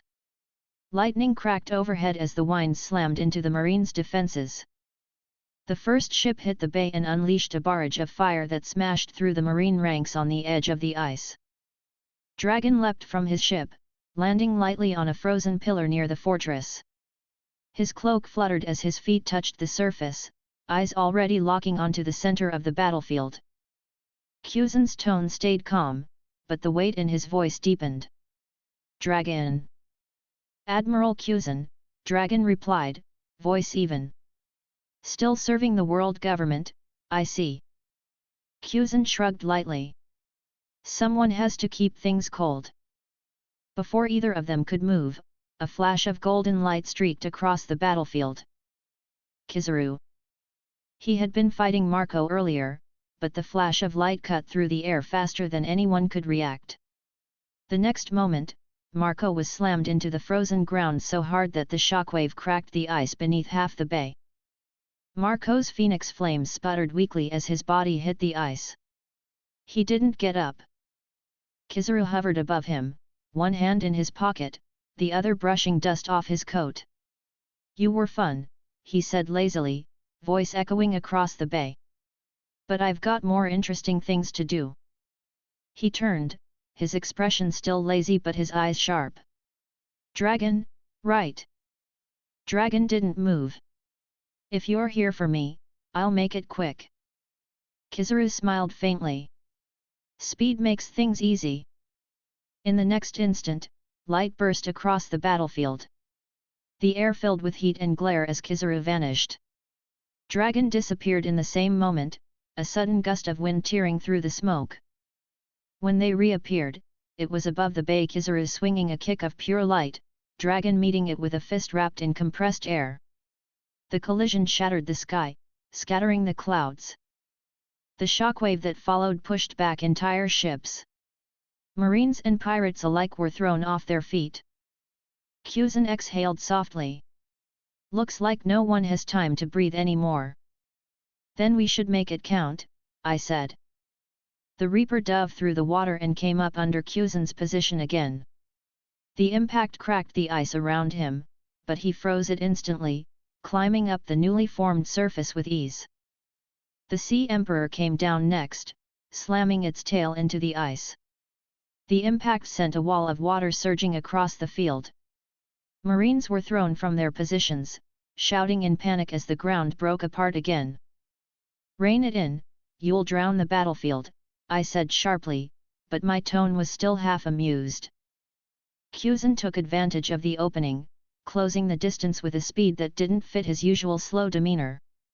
His hand met my shoulder, and the cold spread instantly. My coat froze solid in seconds. I swung a fist coated in armament Haki, shattering the frost before it spread deeper.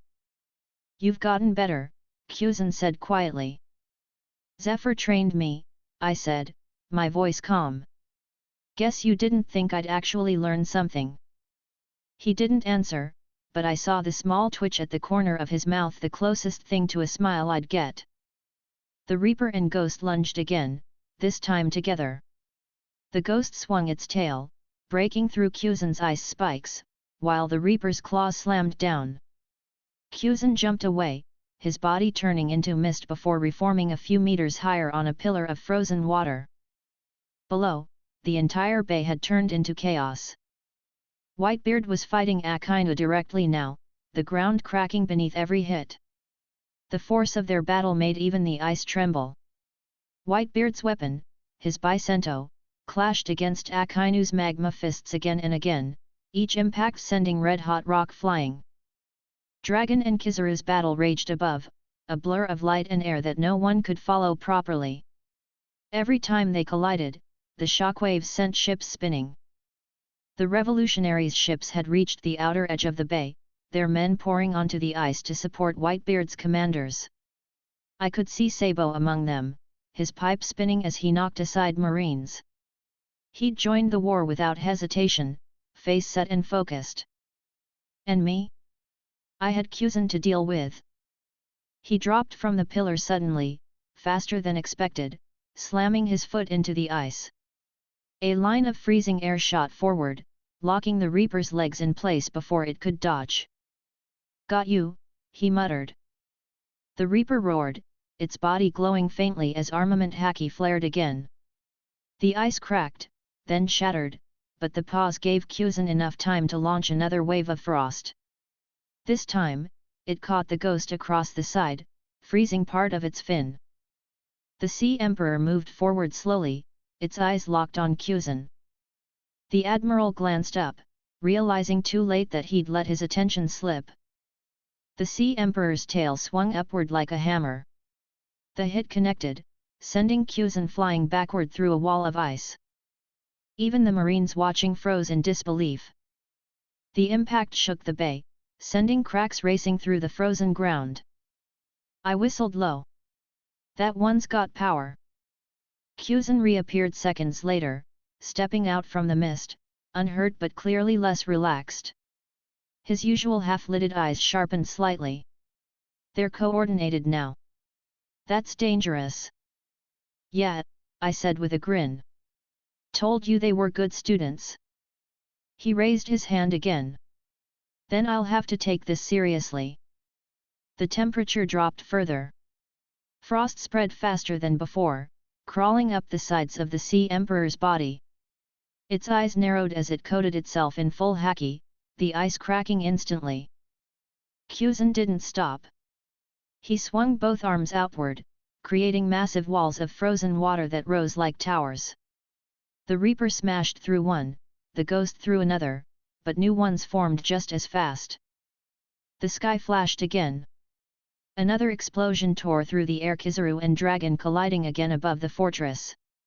I glanced up just in time to see Dragon grab Kizaru's arm mid-kick and hurl him into the water. The splash was massive, but light exploded from the spot immediately after as Kizaru reappeared, unharmed but clearly irritated. So even the revolutionaries showed up, Kuzan said quietly, eyes still on me. You picked a strange side. I'm not on any side, I said easily. I'm just here to see how strong I can get. That sounds familiar, he said, almost to himself. The Reaper moved again, dragging its claws through the ice. The sound was sharp and loud. The Ghost dove underwater, circling around, while the Sea Emperor kept its focus on Kuzan's position. I clenched my fists, Haki flaring across my arms. Let's keep going then, Admiral. Kuzan didn't hesitate. He met my charge head-on, his arm turning to ice as our fists collided. The sound of the impact cracked through the air, echoing across the battlefield. He followed with a sweep of his leg, freezing the ground under me. I jumped back, the Reaper's tail smashing down to block the next attack. The ice shattered completely, mist rising in thick waves. Through the fog, I could see Akainu's magma lighting up the center of the field again, Whitebeard matching him blow for blow. The heat from their battle melted parts of Kuzan's frozen sea, sending new waves rolling. Kizaru's light flashed across the sky once more as Dragon countered with another burst of wind, the two locked in a fight that was shaking the heavens themselves. And through all of it, the Marines still fought to hold the line while the pirates pushed back. The war had become total chaos, no clear direction anymore, just raw power clashing from every side. Kuzan and I stood at the edge of it, the cold and water swirling around our feet. He exhaled, visible frost leaving his mouth. You're not a bad fighter. Not bad for a pirate, you mean, I said. He gave a short nod. Zephyr would have liked seeing this. He'd probably hit me with another stick, I said, laughing. Kuzan actually chuckled once. He probably would. Then the brief calm ended. The Ghost lunged forward again, and the Reaper followed, claws raised. Kuzan moved, faster this time, his form blurring into ice as he split his attention between all three Leviathans. The Sea Emperor's eyes glowed gold as it opened its mouth. Energy built inside its throat, the air vibrating from the pressure. Kuzan looked up, realizing what was coming. He crossed his arms, building a massive wall of ice just as the Sea Emperor released its roar. The sound ripped through the air like a physical force, shattering half the ice instantly and throwing waves across the bay. The shockwave sent ships spinning and Marines tumbling. Even Dragon and Kizaru paused mid-clash, both turning their eyes toward the massive burst of power below. Whitebeard looked up briefly, his grip tightening on his weapon. Akainu frowned but didn't stop attacking. When the dust settled, the Sea Emperor lowered its head again, the ice around it broken. Kuzan stood on a small patch of frozen water, his coat torn and frost covering half his body. He exhaled slowly, shaking off the shards of ice. That's a problem. I laughed, cheerful even in the middle of it. Told you. We're just getting started. The war at Marineford had reached a new height. Chapter 9, The Man with the Laugh. The smoke over Marineford hung low and heavy. The sun had vanished behind a curtain of fire and ice. The battlefield was a wreck, craters, frozen seas, shattered ships, and fallen flags. The air smelled of blood and sea salt. I stood on a half-melted block of ice with the Ghost at my side. The Reaper and Sea Emperor hovered near the edges of the bay, breathing low and steady. My eyes stayed on the center plaza. Everything was moving fast now. Luffy had made it to the scaffold. His chest heaved, body covered in bruises, eyes wild but still burning with that same fire. Beside him, Sabo stood firm, the iron pipe gripped tight. And Ace was kneeling with chains still around his wrists, staring up at the executioners above. Then came Mr. 3. The man stumbled forward out of the chaos, his hands glowing as the wax flowed from his palms. The Marines didn't even notice him in the confusion. In seconds, the iron cuffs were replaced with wax. A gunshot rang, and the firing stopped halfway. The executioners froze. The wax key clicked into place. Ace was free. It happened fast after that. The three brothers didn't waste a second. Ace ripped the chains away, Luffy grabbed him by the arm, and Sabo took point, clearing a path through the marine ranks with bursts of fire. The brothers moved like lightning, cutting across the ice toward the open sea. Their movements weren't coordinated, but they didn't need to be, just instinct and raw will. I leaned forward on Ghost's head, grinning faintly. That's the spirit. Kuzan stood beside me on another frozen pillar, his eyes following the three brothers. He didn't move to stop them. They're determined, he said quietly. You gonna let them go? I asked. His breath came out cold. Not my decision. Below us, Marines shouted orders. Cannons fired again, but the blasts missed as Ace, Sabo, and Luffy weaved through the smoke. Whitebeard's forces covered them from behind, holding off the advancing troops. It was chaos perfect, pure chaos. For a moment, it looked like they'd done it. Then the sea itself seemed to darken. From the far edge of the battlefield, a strange silence spread. The water rippled, slow and heavy, like something massive was approaching. I turned toward it, already knowing what I'd see. A ship. Black sails, jagged hull, the Jolly Roger of a man who had betrayed everything that came before him. The Blackbeard pirates. Great, I muttered. Right on schedule. The ship glided into the bay through the smoke, wreckage cracking beneath its hull. At the bow stood Marshal D. Teach Blackbeard, his wide grin stretched across his face, eyes bright with madness and hunger. Behind him, his crew stood in a line, the criminals he'd pulled from Impel Down. Shiryu of the Rain, Katarina Devon, San Juan Wolf, Vasco Shot, Lafitte, and the others. 8 in total, every one of them dangerous. Their presence alone made the air feel heavier. Ace stopped mid-run when he saw them. Luffy and Sabo skidded to a halt beside him, eyes widening. Teach spread his arms, laughing loud enough to echo through the entire bay. Zay ha ha ha ha. What a party, Ace. All this fighting, Marineford's on fire, Whitebeard's still kicking, and now you're free. Guess I came at the right time. Teach, Ace's voice was low, filled with anger. I leaned back slightly, resting a hand on Ghost's head. Here we go. Kuzan said nothing, but I saw his jaw tighten slightly. The 8 criminals jumped down from the ship, landing hard on the ice. They surrounded the 3 brothers fast. Sabo took a step forward, pipe ready. Get out of our way. Teach just smiled wider. Now, don't be like that. I only came to talk. He didn't mean it. Before Sabo could respond, the 8 moved. The first to attack was Shiryu, his blade flashing through the air. Sabo blocked with his pipe, sparks flying. The impact pushed him back several meters. Katarina Devon came from the side, her claws slashing across the ice. Luffy ducked under the strike, kicking upward, but another enemy Vasco Shot caught his leg midair and threw him like a rag doll. Luffy hit the ground hard. Ace turned to defend him, his fists igniting. Fire fist! The flames roared across the ice, melting the surface instantly. But Teach's men moved through it unharmed, their armament Haki blocking most of the heat. For a minute, all I saw were flashes of fire, steel, and blood. The 3 brothers fought hard, but the enemies were monsters. Every one of them had spent years in impel down for crimes that would make Marines pale. It didn't take long.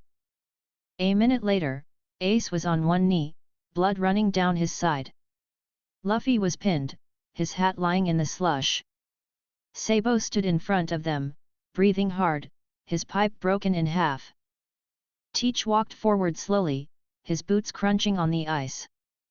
Zay ha ha ha ha. I told you, Ace. You can't stop what's coming.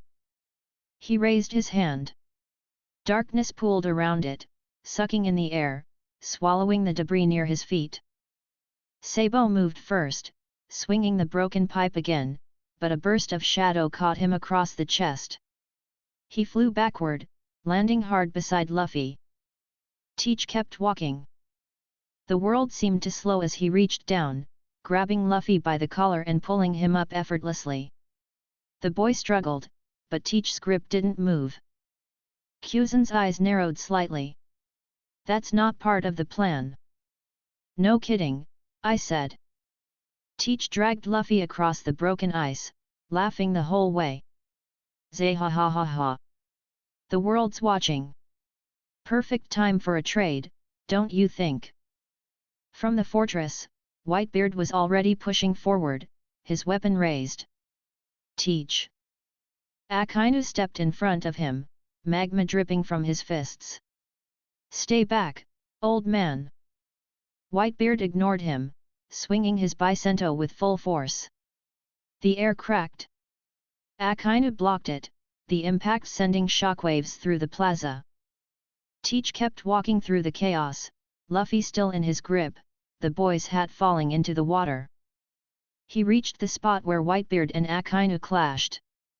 The Marines around them stopped fighting, uncertain, waiting to see what would happen. Garp was the one who broke first. The old man moved faster than I'd ever seen him, leaping down from the platform in a single motion. His coat flared as he landed on the ice. Teach. His voice roared across the battlefield. Let him go. Teach turned his head slightly, still smiling. Ah, Garp the hero. Good timing. You should be proud, hey? 2 grandsons at once. Garp's fists clenched. The air around him shook from the pressure. You're not walking out of here alive. Oh, I am, Teach said calmly. Because if you try anything, he tightened his grip on Luffy's throat, the boy gasping for air. Your precious grandson dies first. Even Garp froze. For a second, the war itself seemed to stop. Whitebeard's crew, the Marines, the revolutionaries, everyone watched. Akainu glared at Teach, his tone low but sharp. You think you can bargain in my battlefield? Teach chuckled. I'm not bargaining with you. I'm bargaining with him. He pointed his free hand toward Whitebeard. Oi, old man! Teach shouted, his grin wide again. How about a deal? Your life for aces. The battlefield erupted in noise again, shouts, disbelief, anger. Even Whitebeard's men looked confused. Ace, still struggling to stand, froze. Don't listen to him, Oyaji. Whitebeard stared at Teach, silent. His massive frame was shaking, not from fear, but from the wounds that covered his body. Blood ran freely down his chest, yet his eyes burned with the same fire that had terrified the seas for decades. Teach walked closer, dragging Luffy along. Come on, old man. You're already dying. Let's make it clean. Give me your power, your fruit, and I'll let them go. Whitebeard's grip tightened on his weapon. You betrayed everything. Teach shrugged. Zay ha ha ha ha. Call it ambition. From where I stood, the tension was thick enough to choke on. Even Kuzen looked uneasy, though his face stayed calm. I tilted my head toward him.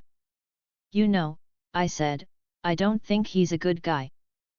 Kuzen gave me a slow side glance, his mouth twitching slightly. You think? Just saying, I replied cheerfully. He sighed. You've got a talent for understatement. Below us, the scene was about to explode. Garp had moved again, his fists shaking, veins standing out along his arms. Sengoku was shouting orders, but Garp wasn't listening. The old man's eyes were locked only on Luffy, his grandson dangling helplessly in Teach's grip. Ace tried to move, but his legs buckled. Sabo caught him before he fell. You can't kill him, Sabo said quietly. Ace clenched his fists, his teeth grinding. He's my brother. The battlefield trembled as Whitebeard took another step forward. Akainu shifted stance, preparing to strike again, but Whitebeard ignored him. Teach kept smiling, his grip never loosening. The Reaper growled softly beside me, its tail twitching. The ghost hummed, the air around it vibrating. Even the Sea Emperor lowered its head slightly, watching the unfolding chaos. I stood still, watching, arms crossed. This is where everything shifts. Kuzan's eyes narrowed. You know too much for a pirate. I smiled faintly. I just pay attention. On the ground, Garp made his move. He leapt again, closing the distance in a single bound. His fist came down, coated in full armament Haki, aimed straight for Teach's head. Teach laughed.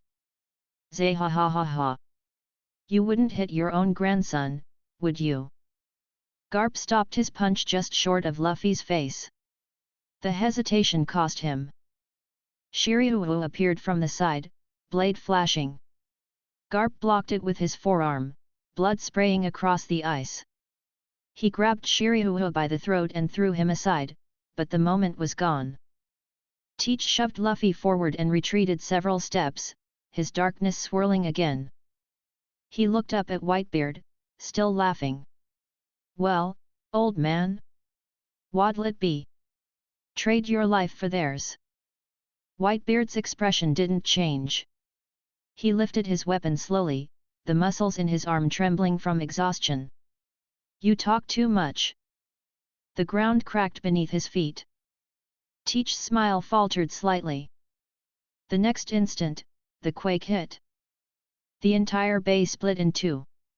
The sea itself seemed to scream as Whitebeard's quake tore through everything: ships, ice, and sky.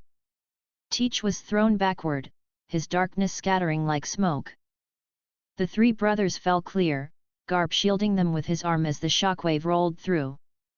When the rumble stopped, half the bay was gone. Kuzan stood beside me, silent. I looked over at him, grinning. Told you. Not a good guy. He let out a quiet sigh, his breath cold. You pirates really don't know when to quit. Neither do you, I said. The war hadn't ended. It was only shifting again. Chapter 10, a favor called in. The battlefield would not stop moving. Whitebeard's last quake was still echoing through the bay. The ice Kuzan laid down earlier had broken into huge slabs that tilted and shifted under the weight of ships and men. Flames from Akainu's magma burned on top of patches of ice that had no business holding fire. Screams, cannon blasts, and the crack of clashing Haki rolled over everything. I stood on Ghost's head, breathing evenly, eyes sweeping the chaos below. Ace, Luffy, and Sabo had survived that clash with Teach by luck and stubbornness. They had not gotten away. The quake had thrown everyone in different directions. Garp stood between his grandsons and Teach's crew, fist clenched, jaw trembling, eyes hard. Sengoku was shouting from the platform, his voice still clear over the noise as he barked orders at commanders who could barely hold the line anymore. Teach was standing again not far from Whitebeard and Akainu, laughing in that harsh way of his crew closing ranks around him. The darkness at his feet twisted and pulled at the ice, swallowing debris and bits of shattered stone.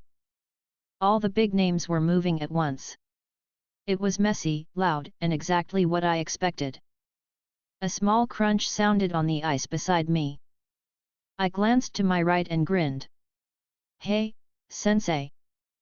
Zephyr stood there on one of Kuzen's thick ice platforms, shoulders square, coat marked with dust and flecks of blood.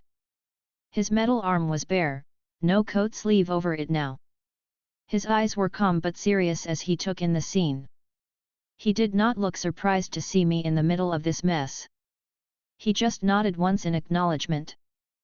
"Shredder," he said, steady as always.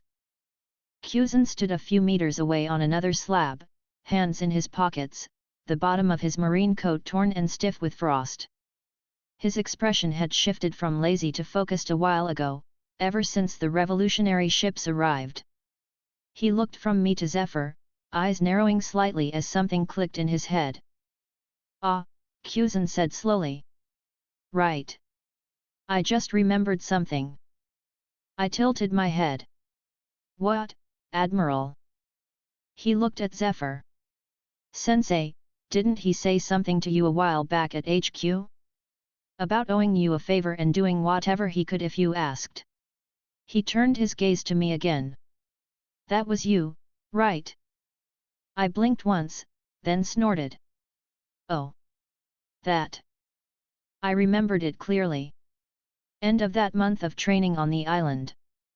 Zephyr standing on the sand, arms crossed, staring at the horizon as Kuzen came to pick him up.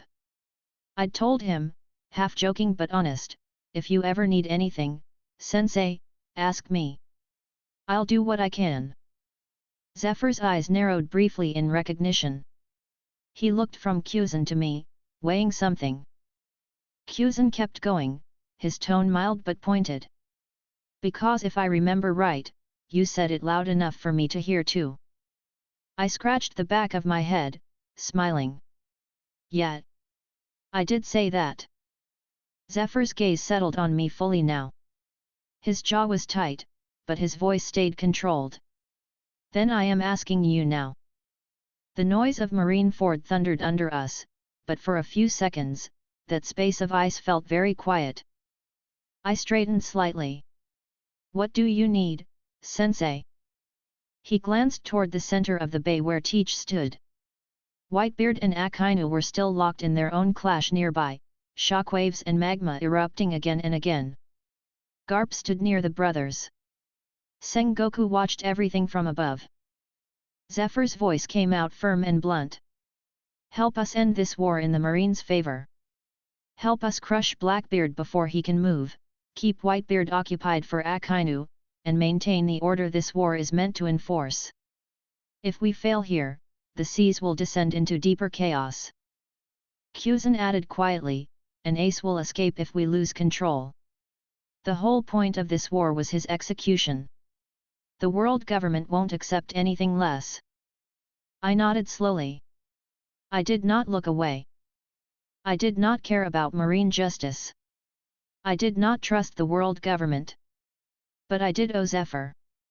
He had spent a month beating Haki into my skull and into my monsters, holding nothing back, treating me like a real student. If he asked me for something, I was not going to pretend I had not said those words. I looked at him and smiled, small but clear. "Yeah. I said I'd help if you needed it. So I'll help." Zephyr gave a short nod. There was no surprise on his face, only acceptance. "Good." Kuzen exhaled, frost leaving his mouth. His eyes slid back toward the center of the field. "We don't have much time then." He lifted his head slightly, scanning the battlefield. "Here's the situation. Right now, none of the admirals have their hands free. I'm stuck with you and your beasts. Kizaru is busy with Dragon. Akainu is still clashing with Whitebeard. Sengoku is managing the command structure. Garp's tied down protecting his grandsons." He pointed with his chin at Teach. "Blackbeard is the unknown factor. We cannot let him move freely in this mess. If he gets what he wants, it won't stop at one fruit." Zephyr folded his arms. "We coordinate. Your monsters create waves, destruction, and noise. Enough chaos that everyone thinks you and Kuzen are still fighting at full strength. People are too busy trying not to drown to notice where we really are. Kuzan continued smoothly, while they're distracted, the three of us move around the edge of the bay. We hit Blackbeard hard, fast, and together. If we pin him, Akainu can keep Whitebeard engaged without worrying about interference. Sengoku and Garp can move in to finish Blackbeard.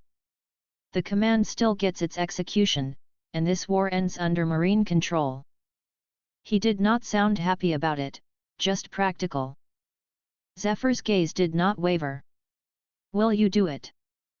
I looked down at Ghost's glowing head beneath me, then at the Reaper and Sea Emperor at the edge of the bay. The three of them were waiting for my decision. I could feel the tension in their bodies even from a distance. The war, the noise, the rage in the water, they felt all of it. I chuckled quietly and nodded. Yeah. That's simple enough. I pointed at Ghost and Reaper first. You two. Make as much noise as you can without sinking the Marine's main platform. Keep moving, hit the ice, throw water everywhere. Make it look like you're still trying to eat the whole navy. Ghost let out a deep hum and dove, its body flashing under the surface. Reaper roared, claws tearing into the broken frozen slabs as it stalked along the bay's edge. I turned my eyes toward the Sea Emperor. You. Hold back a little. Make waves and hit anything that looks like it needs scaring, but don't crush Whitebeard's core ships. We still need them alive for now. The Sea Emperor's golden eyes met mine. It dipped its head once and slipped under the ice, its vast shape moving like a dark continent beneath the water. From the fortress walls, the Marines saw all three monsters move at once. Those things are going crazy again. Admiral Aokiji is still fighting them. They're breaking the bay apart. The noise returned in full. Waves rolled outward as the Sea Emperor punched the underside of the ice, lifting whole sheets into the air before they shattered and crashed back down. Reaper slammed claws through frozen structures, sending huge chunks into the air that fell as deadly rain. Ghost surged through water and ice, its glowing body breaking the surface again and again in bursts that sprayed walls and ships alike. From a distance, it absolutely looked like Kuzan was still engaged with them, his eyes fighting to hold them back. Kuzan watched the spectacle with a small nod. Good enough. They'll buy that. I stepped off Ghost's head while it still moved, landing on the ice beside Kuzan and Zephyr. My boots scraped frost. The cold burned through the soles, but I pushed Haki into my legs and ignored it. Kuzan moved first. He raised his right hand and created a bridge of ice sloping down along the ruined bay's outer edge. It hugged the walls, weaving through wrecks and the broken spine of what used to be the inner harbor. Come on, he said. We follow the edge. Observation Haki will do the rest. I smirked. Got it. Zephyr ran without hesitation, metal arm swinging slightly. Despite his age, his steps were steady and controlled. Kuzan glided ahead, leaving frost with every step. I followed right behind them, my senses flaring. I stretched my observation Haki as wide as I could. The battlefield lit up in my awareness, thousands of scattered points of life, clashing and falling, surging and stopping. The large ones stood out strongly. Whitebeard's presence was a solid mountain near the center, rough and heavy but still bright. Akainu felt like a burning pressure at the edge of my perception. Dragon and Kizaru's clash above was a storm of speed and bursts of power. Blackbeard was different. He felt like a void. Everyone else had a presence I could track. He felt like a hole, a space where presence should be but twisted inward. Even so, I could position that hole. It moved. It pulsed. There, I said, pointing to the right, toward a cluster of broken ice near the center where Teach and his crew had regrouped. He's there. Behind that overturned ship hull. Kuzan nodded without looking back. I see him. Zephyr's tone was dry. You don't have observation Haki. Kuzan shrugged. I have eyes. We kept moving. Our path stayed low, at the edge of all attention. With the Leviathans tearing at the bay and the admirals locked in their own battles, no one had time to focus on three shapes moving along the outer ice line. We passed fallen marines and pirates alike. Some looked up as we ran by, confusion in their expressions, but Zephyr's clenched jaw and Cuzin's coat were enough to silence any questions. The closer we got to Teach, the thicker the air felt. Even without Haki, the wrongness around him was obvious. As we neared, I could see him clearly now through the cracks in the wreckage. Teach stood on a tilted slab of ice. His coat was ragged, his hat knocked askew, but his grin was still tall and clear. Darkness pooled around his feet, pulling fragments of Whitebeard's shattered quake into it, swallowing light itself. His crew stood in a loose circle around him, some injured, all still ready to fight. Garp stood across from them, blood on his arm, fists clenched, teeth gritted. Ace and Sabo flanked Luffy, who was breathing hard, hat back on his head after Garp had scooped it up and shoved it into his hands. The brothers were not in shape to fight another round. Teaching this man a lesson would be very useful to my future plans. Sengoku stood atop the execution platform, fists clenched as he watched. He had not transformed yet. He looked ready to jump at any moment. Cuzin slowed his pace, then stopped behind the shattered hull of a massive ship. Zephyr and I came to a halt beside him. The noise of the bay roared on, but here, among the broken wood and ice, we had a sliver of cover. "This is close enough," Cuzin said quietly. Zephyr looked at the battlefield and spoke in that calm instructor tone. "We go fast, we go hard, and we make sure he cannot use his fruit properly. Cuzin immobilizes the ground. I will break his guard. You strike with Haki at the gaps. We do not give him time to counter." "And his crew?" I asked. "Sengoku and Garp will move the moment we engage," Zephyr said. "They know an opening when they see one." Cuzin's shoulders rose and fell. "Our priority is Teach. Everything else will follow." He gave me a side glance. "You sure you're all right with this? You're still a pirate. This is helping the Marines execute Ace." I smiled lightly, but my tone was clear. I said I'd help Sensei when he asked. I don't break that kind of promise. And Blackbeard's bad for everyone. You want him gone? I want his spot. Cuzin studied me for a moment, then nodded once. At least you're honest about it. Zephyr stepped forward to the edge of the cover. His metal arm flexed with a low creak. "We move on my count." My heart beat calmly. I rolled my shoulders, Haki spreading down my arms to my fists, the sensation familiar now, dense and tight around my skin. Above us, the Sea Emperor hit the bay again, sending another spike of waves crashing into the edges.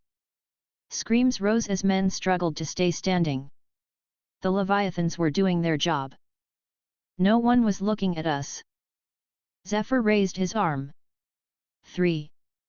I focused my observation Haki fully on Teach and his crew. I could feel their stances, the way their weight shifted, the flow of their limited awareness.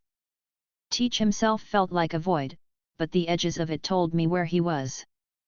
2. Cuzin lowered his center of gravity. Frost formed under his heels. His face was calm, eyes sharp. 1. Zephyr launched forward. The ice under his boots shattered from the force of his movement. He shot out from behind the wreck like a cannonball, metal arm already cocked back. Cuzin moved half a beat after him, hand pressed to the ground as he went. I pushed forward too, Haki flaring bright in my body, the cold air burning my lungs as I sprinted. Cuzin's ice hit first. The ground beneath Teach and his crew hardened and rose, freezing their boots in place in a single instant. Darkness pushed up against the frost, warping it, but not fast enough to stop the first impact. Zephyr's punch slammed straight into Teach's guard. The sound of the blow cracked across the bay. Teach's body twisted from the force, his grin vanishing as blood burst from his mouth. The darkness around his arm wavered, breaking for a second. That second was mine. I closed in from the side, fist already coated in armament Haki. My observation told me where his center of balance had shifted, where his ribs were open. I swung full force into his side. Pain flickered in my knuckles from the impact, but it was drowned by the satisfaction of feeling his body fold under the hit. Teach roared, not with laughter now, but with rage and pain. Zay! The rest of his laugh broke off as Kuzen's palm landed at his feet. Ice block, pheasant beak.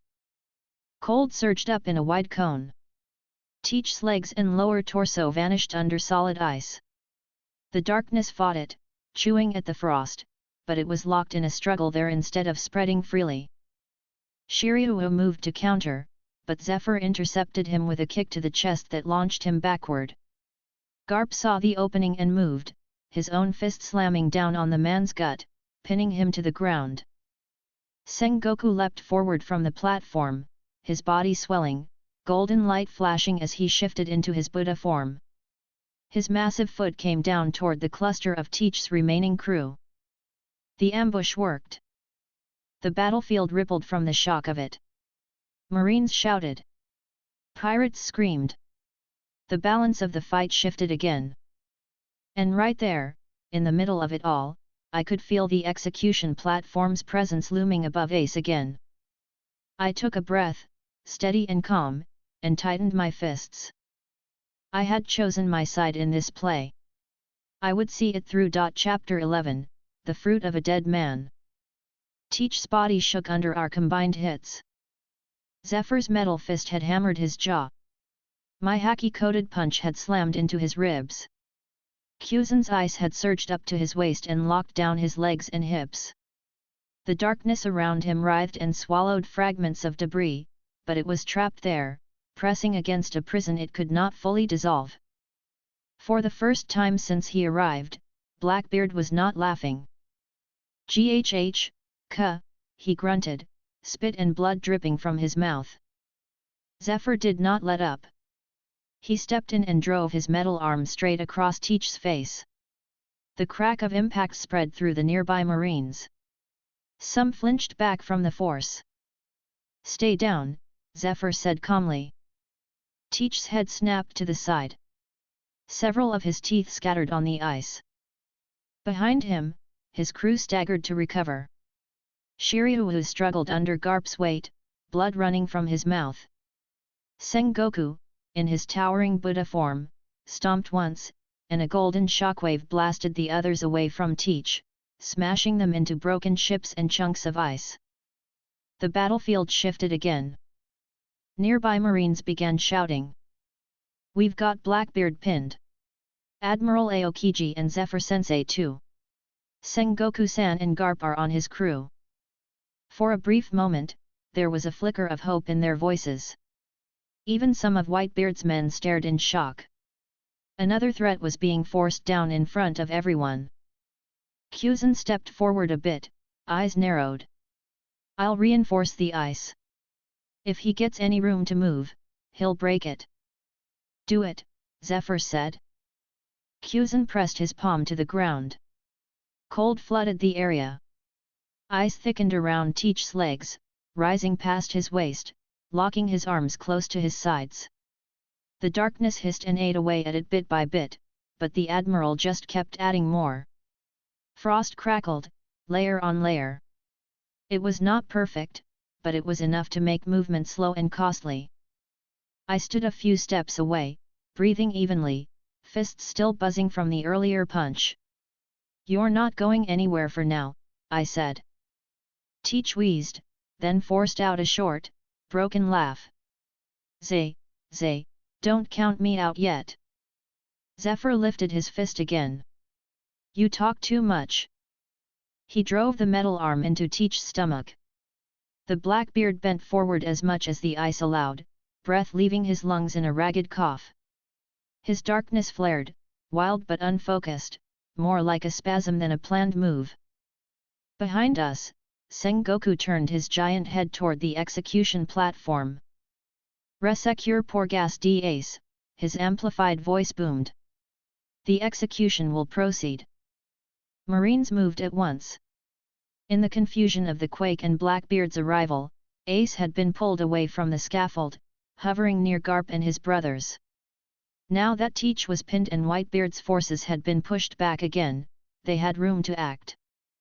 Two vice-admirals rushed forward with a squad of men. Ace clenched his fists, fire flickering at his shoulders, but he was drained and battered. Sabo stepped in front of him, but his body was shaking from earlier blows, chest heaving. Luffy tried to stand and failed, dropping to his knees again. His face was swollen, hat pulled low over his eyes. Garp stood between them and the Marines for a moment, fists clenched so tightly his knuckles whitened. His jaw trembled. His shoulders shook, not from fear but from the strain of holding himself back. One of the vice-admirals shouted, "Garp-san! Stand aside!" He did not move. Sengoku's voice cracked down from the platform. "Garp! This is marine justice. Move!" Garp's eyes squeezed shut. He stepped aside, face shadowed. Ace stared at him, lips pressed tight. He did not say anything. The Marines moved in. Chains with sea stone cuffs clamped onto Ace's wrists again. Sabo tensed, but several rifles pressed to his chest halted him. Luffy lunged once, weakly, and was kicked back down. I watched from my ice slab, eyes tracking all of it. My heart stayed steady, but there was a tightness near my ribs. The story was pushing back into its old path, only shifted by our presence. Kyuzen straightened beside me, watching the scene as well. His face was flat, but his eyes had a familiar weight. "Once Ace is back up there," he said quietly, "headquarters will not allow another failure." Zephyr said nothing, but his jawline hardened slightly. The Reaper and Ghost were still tearing at the bay's edge, sending waves crashing and keeping eyes on that part of the battlefield. The Sea Emperor was slamming its massive body against the far ice field, making it look like Kyuzen had to focus on suppressing them constantly. Most people glanced between the monsters and the center, assuming this was just layered chaos. It was working. Ace was dragged back toward the platform, step by step. Marines formed a ring around the path, shields up, rifles aimed outward. Any pirate that tried to rush in was stopped cold by gunfire, blades, or the sheer pressure of admirals fighting nearby. Whitebeard was still trading blows with Akainu in the distance. His breathing had grown heavier.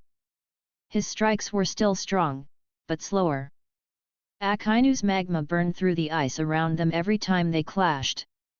The heat reached us even here, a dull, steady wave in the chest. Teach was still pinned. His breathing was rough now. His crew groaned and tried to get back up, only to have Sengoku's golden foot or Garp's fist knock them back down. For a moment, it looked like the Marines had control. Then Akainu made his move. He stepped in under Whitebeard's guard, magma-coated fist arcing upward in a brutal uppercut. It drove through the old man's chest. The sound it made was sickening, a wet crunch mixed with the hiss of boiling blood. Whitebeard's eyes widened. He did not scream. He just staggered back as magma punched a hole clean through his torso. The entire battlefield felt the shock of it. Even I felt my throat tighten briefly. That man had carried the sea for decades. Seeing his chest opened like that, hot vapor pouring from the wound, hit hard. Whitebeard's sons roared in rage. Marco tried to rush forward despite his earlier defeat. Vista struggled to break through the marine lines. The division commanders surged. Akainu simply pulled his arm back and readied another strike. "You're finished, old man." Whitebeard's legs shook, but he did not fall. He swung his bicento one more time. The quake rippled out again, cracking the ice further, splitting ships, throwing marines and pirates aside like toy pieces. It even shook the ice under our feet. I had to bend my knees to stay balanced. Teach felt it too. His eyes snapped toward Whitebeard. I saw something change in his face. Pain, greed, panic, and opportunity all jammed together. He started laughing again. The sound was hoarse now. Zay ha ha ha ha. Kuzen's attention flicked toward Whitebeard and Akina for a fraction of a second. Zephyr's eyes shifted too, just enough to track the old man's sway. I felt the darkness stir. Teach's yummy no me surged outward, not in a wide, messy cloud but in a concentrated pulse. The ice around his torso cracked under the strain. The darkness was not strong enough to break all of it yet, but it did something worse. It dragged. The nearest Marines, standing guard over him, stumbled as the ground beneath them warped. Their legs were pulled out of position. One of them fell, dropping the large iron bolts meant to reinforce Teach's restraint. "Hold him!" Zephyr shouted, stepping in again. He drove another Haki-coated blow into Teach's shoulder, trying to crush his upper body deeper into the ice. Teach coughed blood again, but his grin widened. "Zay ha ha ha, it hurts, but it's worth it." I sensed it before I saw it. His crew, beaten and scattered, started to move again. Shiryu spat out blood and pushed himself up with his sword, eyes cold. Lafitte narrowed his gaze. Sanwan Wolf groaned in the distance, but even he was shifting. They all felt it, their captain stirring again. Sengoku slammed a golden palm into the ground, sending a shockwave that knocked several of them back down. "Stay down, you filth!" Garp kept his fist pressed to Shiryu's chest, keeping him pinned. But the ice around Teach groaned again. Kuzen pressed his palm back into the ground. "I'm not letting you out." For a moment, the Admiral won. The darkness was forced inward, like smoke being sucked back into a jar. The ice thickened again, creaking under the pressure. Teach wheezed. Damn you, cold bastard." He still smiled. My observation Haki stretched instinctively. I tracked the movements near the platform. Ace was back on the scaffolding now. His arms were raised, wrists bound in new, reinforced sea-stone cuffs attached to chains. Luffy was being held down near the base by several Marines, bleeding from the mouth. Sabo fought to get back up but was slammed into the ground by another Vice-Admiral. Two executioners, different from the first pair, stood behind Ace with long spears. They looked tense, but ready. Sengoku shouted, "Prepare to execute Porgas D. Ace." The order hit the air like a hammer. This was my doing in part. I had helped lock things into this line. I had agreed to it. The awareness sat heavy in my chest but did not change my decision.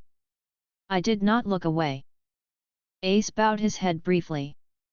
His expression was calm, but sadness hung in his eyes. I could see it even from here.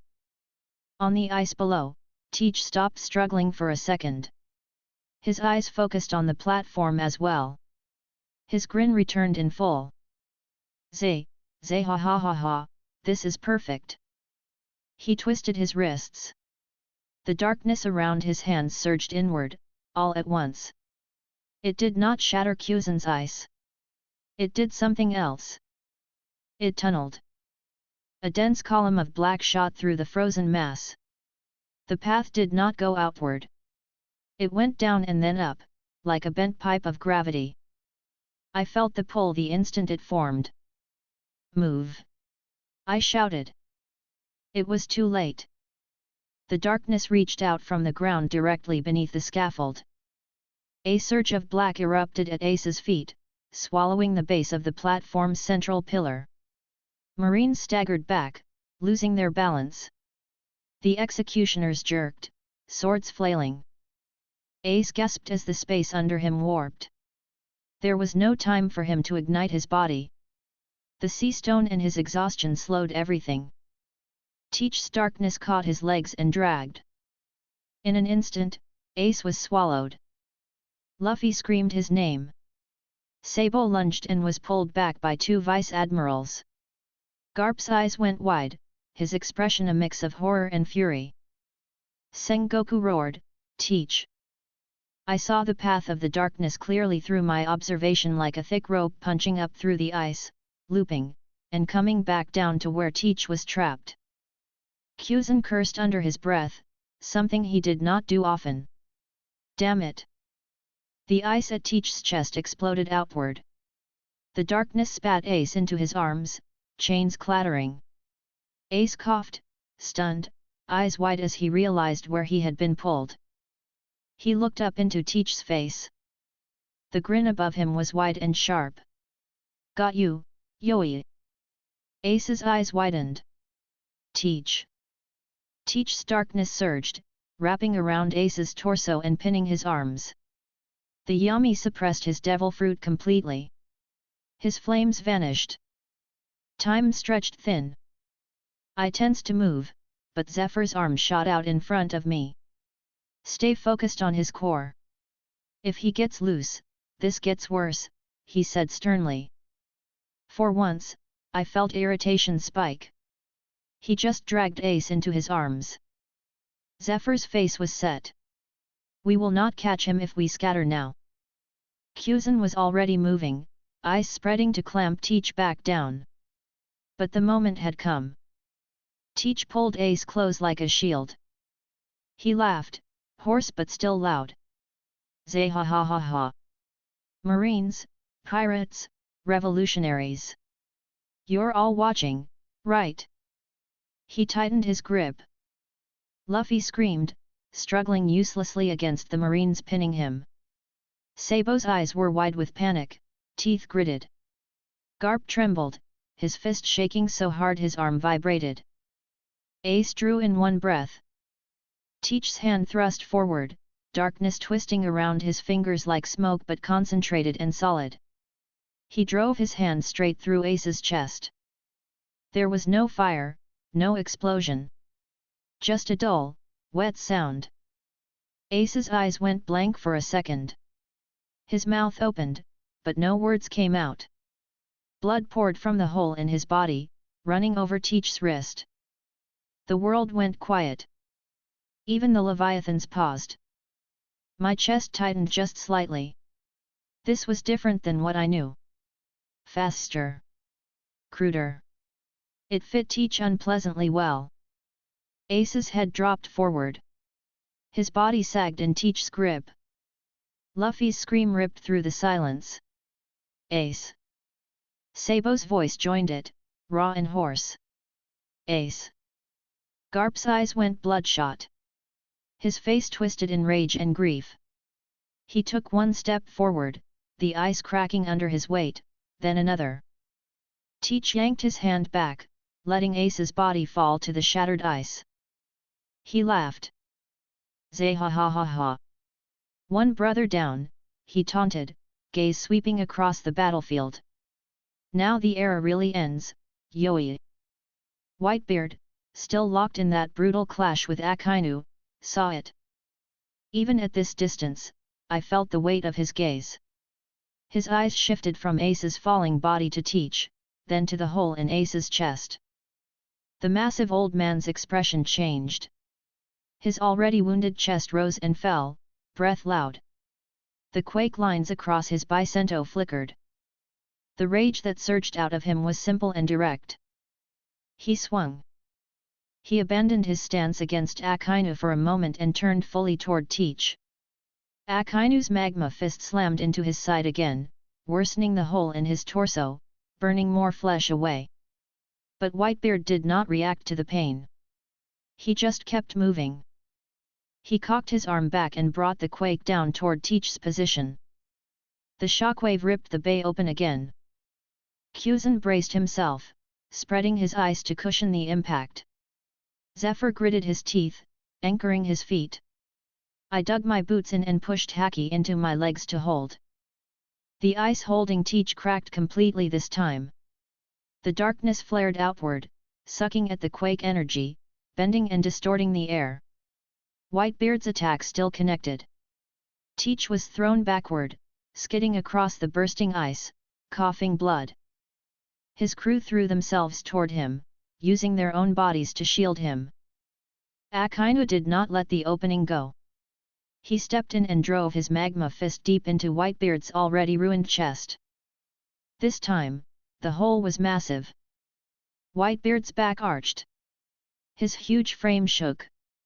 Blood poured like a waterfall from his torso. Part of his mustache was burned, his coat half destroyed.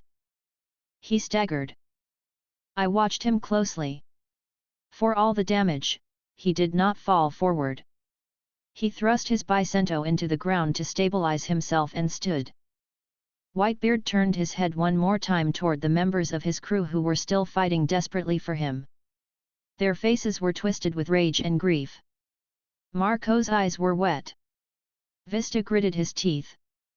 Yozu was still frozen. The old man lifted his head and laughed once, quietly. Then he looked back at Teach.